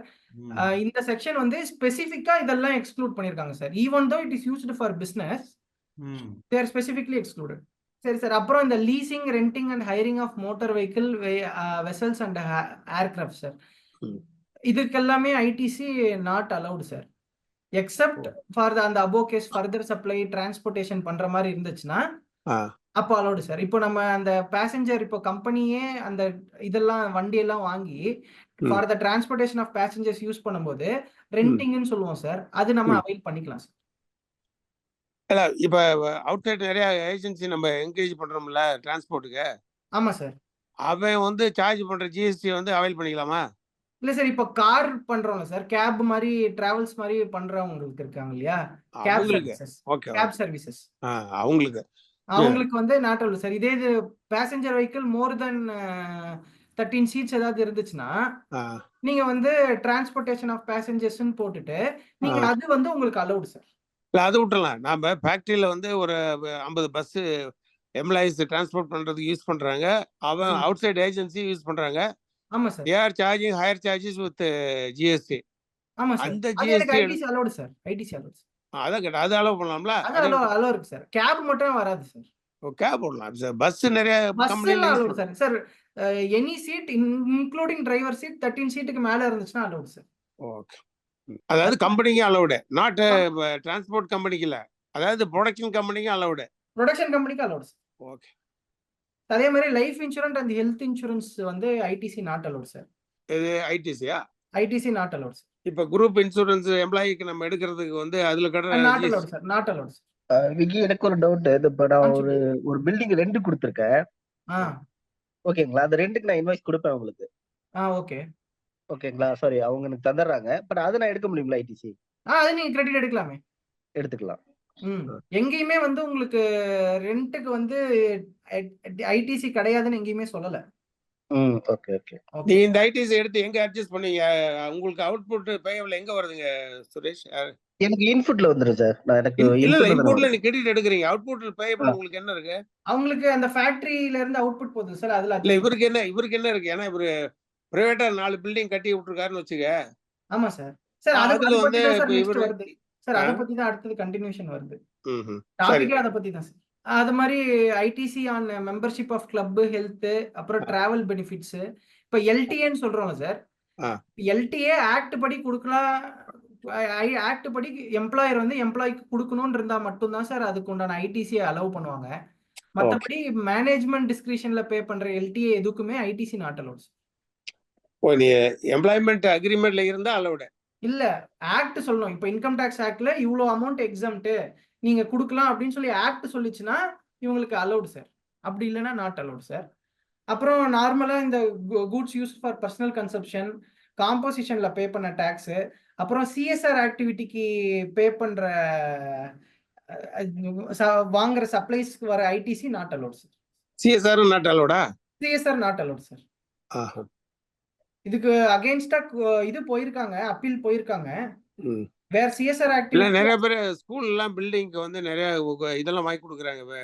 ஸ்மார்ட் போர்டு இதெல்லாம் வாங்கி கொடுக்குறாங்க. அதுல வந்து 2 lakhs 3 lakhs எல்லாம் வாங்கி கொடுக்குறாங்க. அதுல ஜிஎஸ்டி, அந்த ஜிஎஸ்டி இவங்க எடுக்க முடியாது இப்ப. ஆமா சார். இப்ப எடுக்க முடியாது. அப்பீல் போயிருக்காங்க. ஓகே. இந்த மாதிரி act recommends to do CSR activity.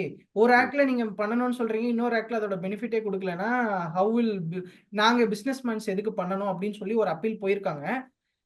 இன்னும் 2 மாசத்துல அதுக்கு ஜட்ஜ்மெண்ட் வருது சார். அது வந்தாதான் இதுக்கு ஒரு கிளாரிட்டி கிடைக்கும். இது கோர்ட்ல போயிருக்காங்களா இல்ல மினிஸ்ட்ரிக்கா? கோர்ட். ஓகே. இது ஸ்டோலன் ஆஃப் கூட்ஸ், அதுக்கு எல்லாத்துக்கும் நீங்க ஐடிசி ரிவர்ஸ் பண்ணணும். இப்போ வந்து ஃபயர்ல வந்து எஃப்ஜி ஸ்டாக் அந்த மாதிரி ஸ்டாக் எல்லாம் எரிஞ்சு போச்சுன்னா அதுக்கு அந்த போர்ஷனோட ப்ரொபோர்ஷனேட் ஐடிசி வந்து நீங்க ரிவர்ஸ் பண்ணி ஆகணும். நீங்க எக்ஸாம்பிள் கொடுக்குறீங்க, அதோட ஐடிசி நீங்க ரிவர்ஸ் பண்ணி ஆகணும். அதே மாதிரி இப்ப இல்ல இப்ப ஒரு 10 lakhs worth of goods எரிஞ்சிருது, இன்சூரன்ஸ் only 5 lakhs தான் கொடுப்பானா? ஆமா சார். 5 lakhs ரிவர்ஸ் பண்ணா போதுமா? 10 lakhs ஓட ஐடிசி ரிவர்ஸ் பண்ணும் சார். 10 lakhs ரிவர்ஸ் பண்ணும். ஆமா sir. Not to the extent of insurance recovery. அதெல்லாம் கிடையாது. 10 lakhs ரிவர்ஸ் பண்ணும் சார். இதுதான் சார் இந்த major topic of the discussion. Works contract services when supplied for construction of an immovable property other than plant and machinery except it is an input service for further supply of works contract அப்படின்னு சொல்லிருக்காங்க. இதெல்லாம் இந்த supreme court இந்த கேஸா? இப்போ இந்த 2 point தான் sir. 15(5)(c), அடுத்தது வந்து கூட்ஸ் அண்ட் சர்வீஸ் வந்து 15(5)(c) 5D சார். இங்க வந்து works contract services for construction of an immovable property other than plant and machinery sir, except where input services for supply of further supply of works contract services. இப்போ எப்படின்னா sir, இப்போ government tender ஏதாவது எடுக்கும் போது first ஒருத்தர் வந்து major ஒருத்தர் வந்து கான்ட்ராக்ட் எடுப்பாரு. அதுக்கப்புறம் அவரு ஒருத்தருக்கு சப் கான்ட்ராக்ட் கொடுப்பாருல்ல சார். அந்த சப் கான்ட்ராக்டர் மேஜர் கான்ட்ராக்டருக்கு பில்லு போடும்போது மேஜர் கான்ட்ராக்டர் அந்த ஐடிசி அவைல் பண்ணிக்கலாம் சார். Okay okay. இப்போ அந்த பாயிண்ட் இது சார். செகண்ட் ஒன் வந்து பில்டிங் கட்டும் போது மட்டும், இப்போ நான் வந்து ஒரு டெண்டர் கொடுக்குறேன் for construction of immovable property, ஒரு கான்ட்ராக்ட் மொத்தமா கொடுக்குறேன். எனக்கு ஒரு சிங்கிள் அந்த கான்ட்ராக்டர் கிட்ட இருந்து ஒரு பில் வருது இல்ல சார், எதுக்கு ஐடிசி நாட் அலௌட் சார். அதாவது இப்ப யூசருக்கு அலௌட் இல்ல, யூசருக்கு அலௌட் இல்ல சார். ஃபர்தர் சப்ளைக்கு அலௌட், யூசருக்கு. இப்போ நீங்க பில்டிங் கன்ஸ்ட்ரக்ட் பண்ணீங்கன்னா நீங்க வந்து ஒருத்தருக்கு மொத்தமா பில்டிங் கான்ட்ராக்டே மாதிரி கொடுத்தீங்கன்னா அதுக்கு ஐடிசி நாட் அலௌட் சார். இப்போ ஃபேக்டரி பில்டிங் கட்டுறாங்க இல்லையா, ஃபேக்டரி பில்டிங் ஃபேக்டரி பில்டிங் வந்து நீங்க சர்வீஸ் கான்ட்ராக்ட் கொடுத்தீங்கன்னா 100% not allowed sir. Supreme court இந்த பாயிண்ட எக்ஸ்க்ளூசிவா சொல்லிட்டாங்க. இப்போ சப்போஸ் கம்பெனியே வந்து அவங்களே ஓனா கட்டுறாங்க. அது second point number 2 sir. Point number 1 வந்து நீங்க company has given a 100% building contract to a person to construct a immovable property. அது வந்து supreme court has clearly told that உங்களுக்கு வந்து அதுக்கு ITC will not be allowed since எதனாலனா madam அடுத்த slide. ஏன்னா இங்க பிளான்ட் அண்ட் மிஷினரி அப்படின்னு சொல்லி டெஃபினேஷனே கொடுத்துருக்காங்க சார் ஆக்ட்ல. என்ன கொடுத்துருக்காங்கன்னா apparatus equipment machinery fixed to earth by foundation or structural support are used for making outward supply of goods and such foundation and structural support excludes land, building or any other civil structures ன்னு கொடுத்துட்டாங்க. ஆக்ட்ல வந்து plant and மிஷினரியை define பண்ணதுனால 17(5)C அதாவது நீங்க work contract சர்வீசஸ்ல building கட்டுறதுக்கு கொடுத்தீங்கன்னா that is உங்களுக்கு ITC கிடையவே கிடையாது. ஐடிசி கிடையவே கிடையாது. அது வந்து ஆக்ட் இது வந்து கம்பல்சரி சொல்லிட்டாங்க. எக்ஸெப்ட் பிளான்ட் இல்ல சார், பிளான்ட் அண்ட் மிஷினரியை டிஃபைன் பண்ணதுனால okay the land, building or any other civil structure will not form part of plant and machinery. அதனால உங்களுக்கு வந்து ஒர்க் கான்ட்ராக்ட் சர்வீசஸ்ல உங்களுக்கு வர ITC it's not allowed. Supreme court அதுல தெளிவா சொல்லிட்டாங்க சார். முன்னாடி ஸ்லைடு மேடம். சரி. முன்னாடி ஸ்லைடு மேடம். இப்ப பாத்தீங்கன்னா சார் இந்த ஃபர்ஸ்ட் பாயிண்ட்டுக்கும் செகண்ட் பாயிண்ட்டுக்கும் இங்க வந்து அதர் தேன் பிளான்ட் அண்ட் மிஷினரின்னு இருக்கும். செகண்ட் பாயிண்ட்ல பாத்தீங்கன்னா அதர் தென் பிளான்ட் ஆர் மிஷினரின்னு இருக்கும். இந்த சுப்ரீம் கோர்ட்டோட டிசிஷனே டிபேட்டிங் அண்ட் ஆர். இவ்வளவு பெரிய ஜட்ஜ்மெண்ட்டுக்கு காரணமே இந்த ஆர். ஓகே, இவ்வளவு பெரிய ஜட்ஜ்மெண்ட்டுக்கு காரணமே இந்த ஆர் தான். இங்க இதுல என்ன சொல்லிருக்காங்கன்னா goods or services are both received by a taxable person for construction of an immovable property other than plant or machinery on his own account. And such goods are used in course of furtherance of business. நீங்க இங்க furtherance of business என்ன சொல்லுவீங்க? நான் factory கட்டுறேன், அதுதான் நீங்க வந்து அடுத்த ஃபேக்டரி அண்ட் இதெல்லாம் பிளான்ட் எல்லாம் நான் கட்டுறேன், அதனால இது எனக்கு அலோவ் பண்ணணும் அப்படின்னு சொல்லுவீங்க. அது அவன் ஃபர்ஸ்டே அதை சொல்லிட்டான். on his own account even such goods or services are used in further course of business அப்படின்னு. not allowed. இப்போ நீங்களே goods and services are both received for construction of an immovable property other than plant or machinery. இப்போ இந்த plant or machinery கொண்டு வந்ததுல தான் டிபேட்டே வந்தது சார். ஆக்ட் என்ன டிஃபைன் பண்ணிருக்குன்னா சார் plant and machinery தான் டிஃபைன் பண்ணிருக்கு.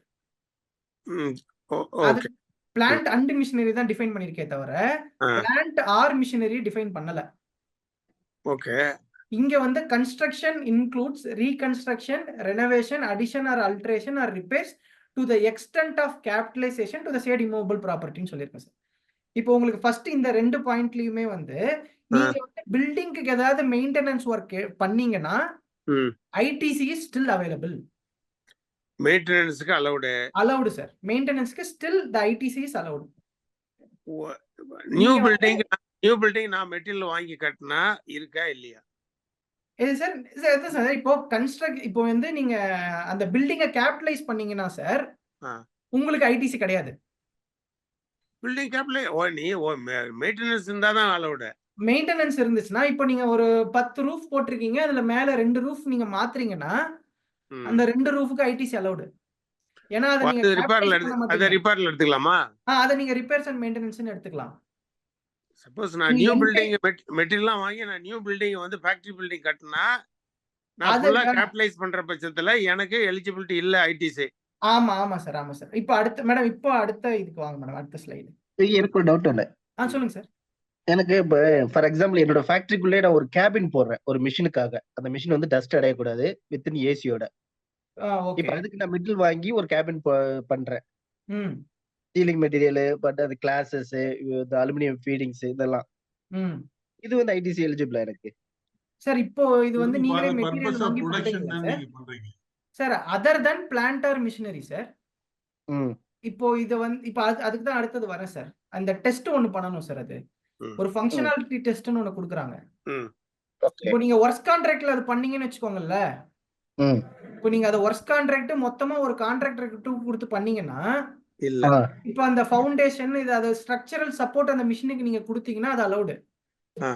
இப்போ நீங்க ஒரு கேபின் போட்டு அந்த கேபினை நீங்க தனியா கேபிட்டலைஸ் பண்ணீங்கன்னு வச்சுக்கோங்க, அது நாட் அலௌடு, ஐடிசி வராது. ஓகே. அது ஆக்சுவலா அந்த மிஷினை பாத்தீங்கன்னா அந்த மிஷின்ல வந்து நான் மெட்டல் வச்சு செக் பண்ண போறேன். ஓகேங்களா, இன்க்ளூடிங் செக் பண்ணி தான் நான் வந்து அதை சேல் பண்ணுவேன். அப்படி அந்த பட்சத்துல நான் அதை கிரெடிட் இப்போ எடுத்துக்குவேன். வந்து எப்படின்னா, இப்போ ஒரு ஃபேக்டரியில ஒரு ஃபவுண்டேஷன் ஒரு 2 அடிக்கு ஃபவுண்டேஷன் போட்டு அந்த ஃபவுண்டேஷனுக்கு மேல மிஷினரிய போல்ட் பண்ணி வைக்கிறீங்க இல்லையா? இல்ல அப்படி இல்ல. இல்ல சொல்லி இது வந்து already ஃபேக்டரியில அந்த போல்ட் Example பண்ணி சொல்றேன். வைக்கிறீங்க இல்லையா? அது வந்து அதோட foundation and structural support. Okay. ஓகேவா? இப்போ இந்த மிஷினரி ஒர்க் ஃபுல்லா ஒர்க் பண்றதுக்கு அந்த கேபின் நெசசிட்டியா இல்லையா? அத வந்து அந்த ஃபவுண்டேஷன்ல கொண்டாந்துருங்கன்னு சொல்றாரு. ஆமா. இப்போ அதுதான் அடுத்த ஸ்லைடு வரேன் சார். அது உங்களுக்கு அந்த டெஸ்ட் என்னன்னு சொன்னா உங்களுக்கு தெரியும். மேடம் அடுத்த ஸ்லைடு. Plant building. இதுதான் சார் மேஜர் டிபேட் இந்த சுப்ரீம் கோர்ட் டிசிஷன்லயே. இந்த டாபிக் தான் வந்து டிஸ்கஷன் இஸ்.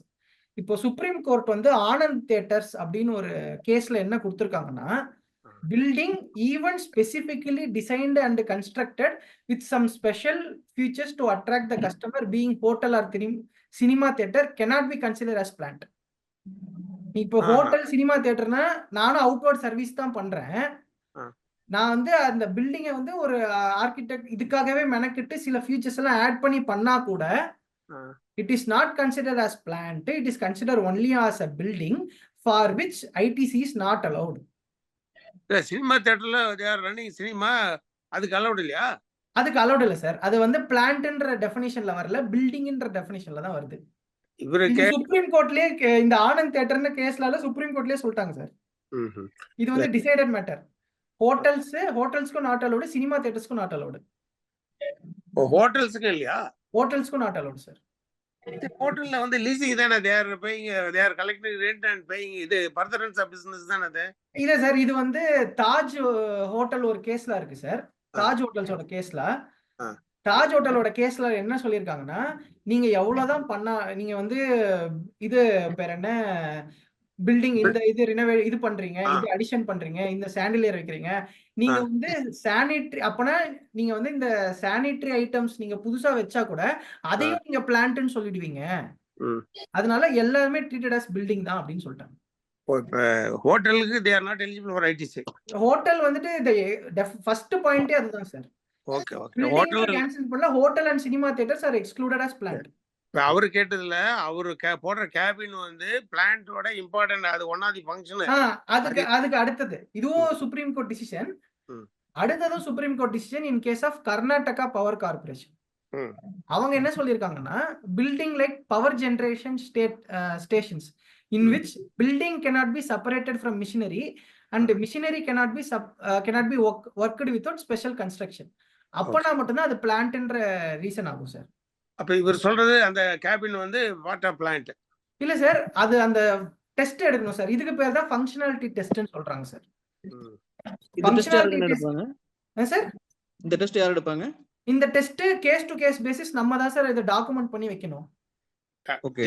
ஜஸ்டிஃபை பண்ணனும்னு சொல்றாங்க. ஆமா சார், இது இந்த மிஷின் ஓடாது அப்படினு சொல்லணும். ஆமா சார், இப்போ பவர் ஜெனரேஷன் ஸ்டேஷன்னா டாப் டு எண்ட் வரைக்கும் அந்த மிஷினரியும் அந்த பில்டிங்கும் சேர்ந்தாப்லயே வரும் sir. Machinery is a part of that plant. இப்போ நம்ம வந்து ஒரு பில்டிங் கட்டிட்டு அதுல மிஷினரியை இன்ஸ்டால் பண்றோம் சார்.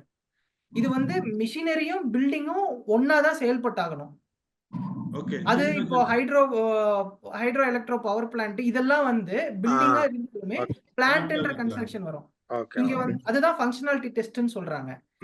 இப்போ ஒவ்வொரு சுப்ரீம் கோர்ட் என்ன சொல்லியிருக்காங்கன்னா, இந்த கேஸ்ல மால் ஆர் வேர் ஹவுஸ் இத வந்து நாங்க பிளான்ட்னு அப்ரப்டா சொல்ல முடியாது. இத வந்து நீங்க case to case basis functionality test வச்சு தான் டிட்டர்மைன் பண்ணணும் அப்படின்னு சொல்றாங்க. What is functionality test madam? அடுத்த ஸ்லைடு மேடம். இது வந்து சார் ஃபங்க்ஷனாலிட்டி டெஸ்டோட செக்லிஸ்ட் இந்த ஜட்ஜ்மெண்ட்ல கொடுத்தது சார். இப்போ building as planned and constructed to serve the special technical requirements of the business னா நீங்க வந்து if yes னா நீங்க டெஸ்ட் நம்பர் 2 க்கு போணும் சார். if not னா ஃபர்ஸ்ட் பாயிண்ட்லயே நீங்க ITC not to be availed. Ah. Second test இதுல என்னன்னா அதோட இன்டெண்டட் யூஸ் என்னன்னு பார்க்கணும் sir. Further supply land and பில்டிங்கா, இப்போ நீங்க பில்டிங் கன்ஸ்ட்ரக்ட் பண்ணிட்டு அப்படியே விக்கிறீங்களா, லேண்ட் அண்ட் பில்டிங்கா விக்கிறீங்களா அப்படின்னு பார்ப்பாங்க சார். செகண்ட் உங்க ஓன் யூஸ்க்கா பாக்குறாங்க சார். தேர்ட் வந்து அதை நீங்க ரெண்ட் அவுட்டோ இல்ல லீசிங்கோ கொடுக்குறீங்களா. இப்போ 3 கேட்டகரியா இதுல பாக்குறாங்க சார். இப்போ ஃபர்தர் சப்ளையர்ஸ் லேண்ட் அண்ட் பில்டிங்னா நீங்க வந்து பில்டிங் எல்லாம் கட்டிட்டு நீங்க வந்து இன்னொருத்தருக்கு டிரான்ஸ்ஃபர் பண்றீங்க. அப்படி இப்போ ஒரு ஃபுல் மால் நீங்க டெவலப்பர்னு வச்சுக்கோங்களேன். நீங்க ஃபுல்லா மால் எல்லாம் டெவலப் பண்ணிட்டு நீங்க அப்படியே அந்த லேண்ட் அண்ட் பில்டிங்க அப்படியே டிரான்ஸ்ஃபர் பண்றீங்க இன்னொரு பார்ட்டிக்கு. அப்ப வந்து உங்களுக்கு வந்து GST not allowed. ITC not allowed. ITC not allowed இல்ல, ஜிஎஸ்டியே வராது சார். அப்போ இல்ல ஒரு ஃபுல் மாலையும் கட்டிட்டு அது பில்டிங்ல வந்துருமா ஜிஎஸ்டி? ஆமா, இப்போ பிரஸ்டீஜ் இருக்காங்க, அப்புறம் ஒரு டெவலப்பர்ஸ் இருக்காங்க. ஓகே. அந்த டெவலப்பர் வந்து அந்த லேண்ட் அக்வயர் பண்ணி ஃபுல் மாலையும் அவன் கன்ஸ்ட்ரக்ட் பண்ணிட்டு சர்டிபிகேட் ஆஃப் கம்ப்ளீஷன் வாங்கினக்கு அப்புறமேட்டு அவன் அந்த மாலை பிரஸ்டீஜ்க்கு டிரான்ஸ்ஃபர் பண்ணானா ஓகே ஓகே. அப்ப வந்து no ITC allowed, no GST at all. No GST at all. GST அவுட்புட்டும் ஜிஎஸ்டி வராது, அதனால no ITC allowed. Okay okay. அது இல்லாம பிரஸ்டீஜ் வந்து அந்த லேண்ட் வாங்கி வச்சுட்டு ஒரு டெவலப்பர் கிட்ட கன்ஸ்ட்ரக்ஷன் அக்ரிமெண்ட் கொடுத்துட்டு நீ ஃபுல்லா பண்ணி கொடு அப்படின்னு சொன்னா ஒர்க்ஸ் கான்ட்ராக்ட் சர்வீசஸ் ஆயிடுது. ஓகே. ஒர்க்ஸ் கான்ட்ராக்ட் சர்வீசஸ் ஆச்சுன்னா எனக்கு வந்துட்டு ஐடிசியே வராது. ஐடிசி நாட் அலௌட் ஃபர்ஸ்ட் பாயிண்ட்ல முடிஞ்சிருது. இப்போ இவங்க என்ன பண்ணணும், பிரஸ்டீஜ் என்ன பண்ணுவாங்கன்னா கூட்ஸ் தனியா வாங்கி கொடுப்பாங்க, சர்வீசஸ் தனியா வாங்கிப்பாங்க. இந்த டெவலப்பர் வெறும் லேபர் சர்வீஸ் ப்ரொவைட் பண்ணுவாரு. கூட்ஸ், மெட்டீரியல், ஸ்டீல் மத்த இதெல்லாமே இவங்க தனித்தனியா ப்ரொக்யூர் பண்ணாங்கன்னா அந்த அது அவுட்வர்ட் சர்வீஸ் நீங்க ரெண்ட்டுக்கு மட்டும் தான் விட போறாங்க. Prestige only for rent services மட்டும் விட போறாங்கன்னா ஐடிசி நம்ம அவைல் பண்ணலாம். அவனோட இன்புட் அவைல் பண்ணலாமா? ஆமா, அந்த கூட்ஸ் அண்ட் சர்வீசஸ் கூட இன்புட் இவங்க அவைல் பண்ணலாம். ஆனா ஒர்க்ஸ் கான்ட்ராக்ட் மட்டும் அவைல் பண்ண முடியாது. இப்ப பிரஸ்டீஜ் நீங்க என்ன சொல்றீங்க, பிரஸ்டீஜ் வந்து இன்புட் எல்லாம் வாங்கி கொடுக்குறாரு. ஆமா சார். தேர்ட் பார்ட்டி வந்து ஒன்லி லேபர் சர்வீஸ் மட்டும் பண்றாரு. ஆமா சார். அப்ப அவர் வந்து ஒர்க் கான்ட்ராக்ட் முடிச்சிட்டு ஃபுல் பில் போடுவாரா இவருக்கு? யாருக்கு? இல்ல சார், இப்போ பிரஸ்டீஜ் வந்து மெட்டீரியல் வாங்கி கான்ட்ராக்டர் கிட்ட கொடுக்கல. அவர் மெட்டீரியல் வாங்கி மெட்டீரியல் நாங்க தரேன், நீ லேபர் மட்டும் ப்ரொவைட் பண்ணு அப்படின்றாரு. லேபர் மட்டும் ப்ரொவைட் பண்ணு. மெட்டீரியல் எல்லாமே நான் வாங்கி கொடுத்துறேன், நீ லேபர் மட்டும் ப்ரொவைட் பண்ணு. இப்போ நீயே மெட்டீரியல் நீயே லேபரும் பண்ற மாதிரி இருந்துச்சுன்னா ஒர்க்ஸ் கான்ட்ராக்ட் சர்வீசஸ் 17(5)C படி அது ஸ்ட்ரைட்டா வந்து வரவே வராது. அதுக்கு ஜிஎஸ்டி ஐ மீன் ஜிஎஸ்டி வர ஐடிசியே வராது சார். இப்போ இவ்வளவு டிஸ்கஷனுக்குமே காரணம் என்னன்னா 17(5)C பிளான்ட் அண்ட் மிஷினரின்னு கொடுத்திருக்கான் சார். அந்த ஒர்க்ஸ் கான்ட்ராக்ட் சர்வீசஸ்ல 15(5)D பிளான்ட் ஆர் மிஷினரின்னு கொடுத்திருக்கான். இப்போ பிளான்ட் ஆர் மிஷினரின்னு சொல்லி அவன் கொடுத்ததுனால பில்டிங்கையும் நாங்க பிளான்ட்டா கன்சிடர் பண்றோம் அப்படின்ற டெஃபினிஷன் எடுத்து வச்சிருக்காங்க சார். அதுக்குதான் இந்த கேஸ் சார். ஓகே. அதனால இப்ப மால்ல வந்து அவங்க வந்து சப்போஸ் ரெண்ட் மால் ஒவ்வொரு கடைக்கும் ரெண்ட் அலாட் பண்ணிட்டு ரெண்ட் கலெக்ட் பண்ணிட்டு கட்டுற பட்சத்துல அது ஐடிசி எடுத்துக்கலாமா?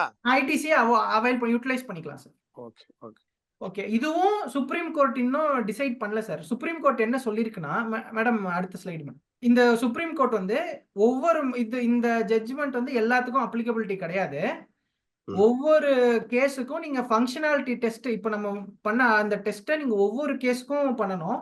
Mall or warehouse or building, இங்கே பாருங்க sir, mall or warehouse or any other building other than hotel and cinema தியேட்டர்னு அங்கேயே கொடுத்துட்டோம்.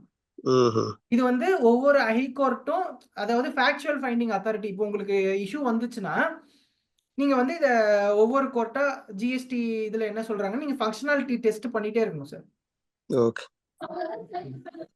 இப்போதைக்கு இந்த ஜட்ஜ்மெண்டோட ஸ்டேட்டஸ் என்னன்னா சார், சுப்ரீம் கோர்ட் வந்து திருப்பி ஒரிசா ஹைகோர்ட்டுக்கு இந்த வேர்டிக்ட் இந்த கேஸ் அனுப்பிட்டு வெதர் இந்த மால் சஃபாரி ரிட்ரீட்டோட மால் வந்து பிளான்ட்டா இல்லையா நீங்க வந்து அதை கன்சிடர் பண்ணி சொல்லுங்க அப்படின்னு சொல்லி ரிமைண்ட் பண்ணிருக்காங்க.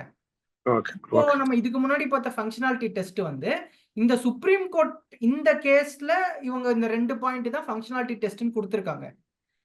இந்த ஹைகோர்ட் ஜட்ஜ்மெண்ட் வந்தா தான் தெரியும் இன்னும் வேற ஏதாவது பேராமீட்டர்ஸ் தான் இன்க்ளூட் பண்றாங்களா இல்லையா அப்படின்னு.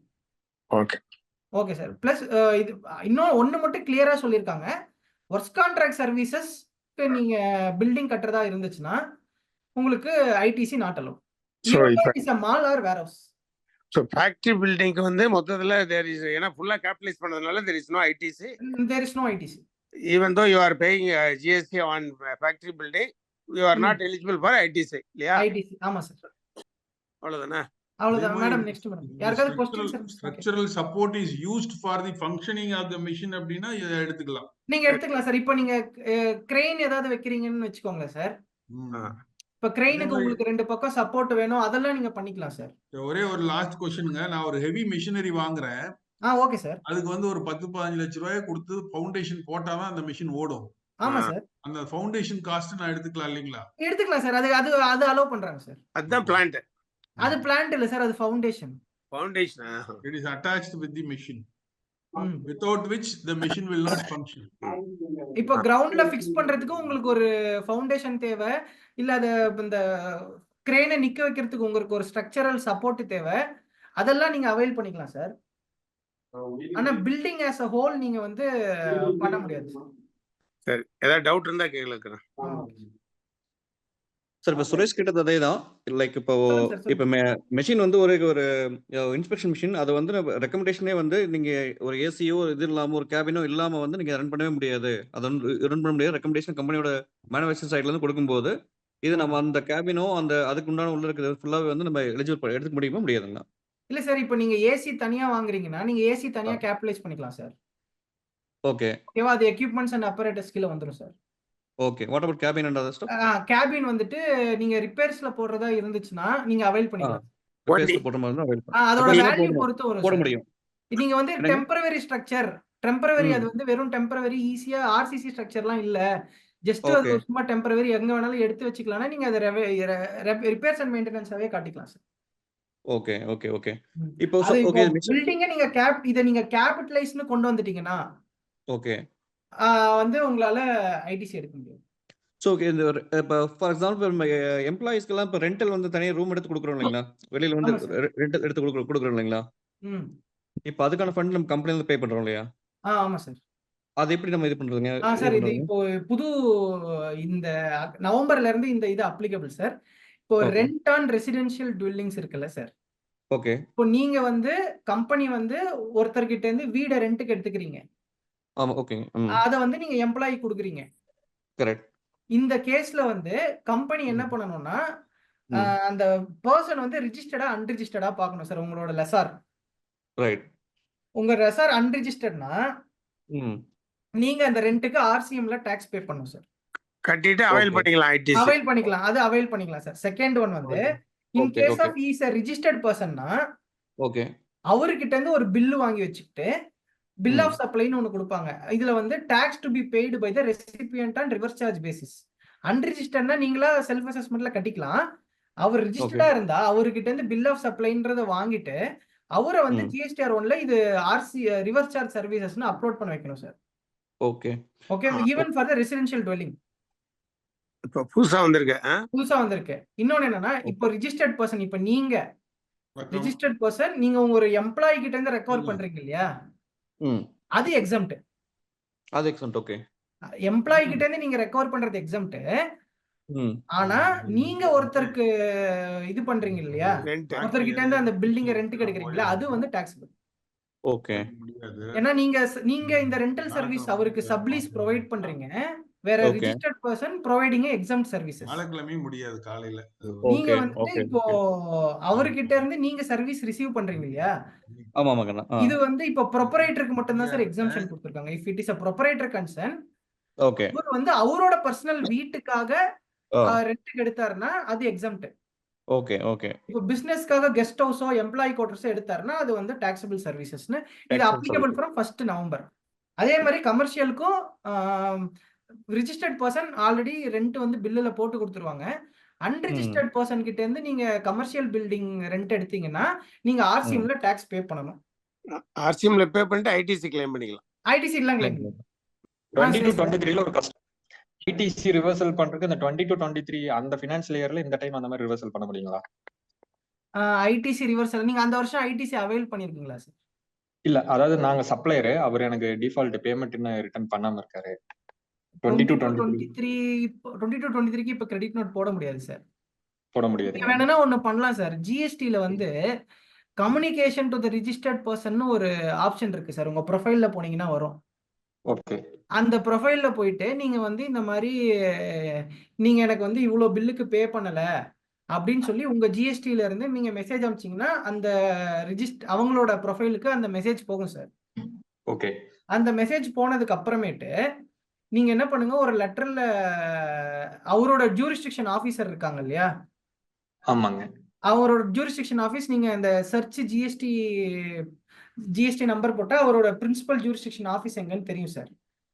அவருக்கு நீங்க வந்து ஒரு லெட்டர் மாதிரி எழுதி, சார் இவருக்கு நான் இவ்வளவு சப்ளை பண்ணேன், இது அதோட இன்வாய்ஸ், இன்னைக்கு டேட் வரைக்கும் இவர் எனக்கு எந்த பேமெண்ட்டும் பண்ணல, இது 180 டேஸ் மேல ஆயிடுச்சு அப்படின்னு நீங்க அவருக்கு கொடுத்துட்டீங்கன்னா அவங்க வந்து அந்த 180 டேஸ் கான்செப்டை யூஸ் பண்ணி அவருக்கு வந்து ஐடிசியை ரிவர்ஸ் பண்ண சொல்லி நோட்டீஸ் அனுப்புவாங்க சார்.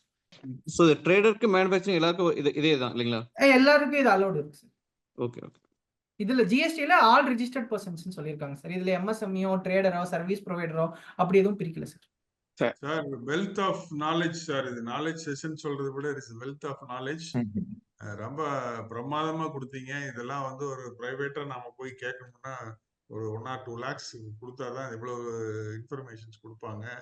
மிஸ்டர் சீனிவாசன் வந்து நம்ம கிட்கோவுக்காக இவ்வளவு அருமையான ஒரு இன்ஃபர்மேஷனையும் கொடுத்து எல்லா டவுட்டையும் கிளாரிஃபை பண்ணீங்க. Thank you for this opportunity sir.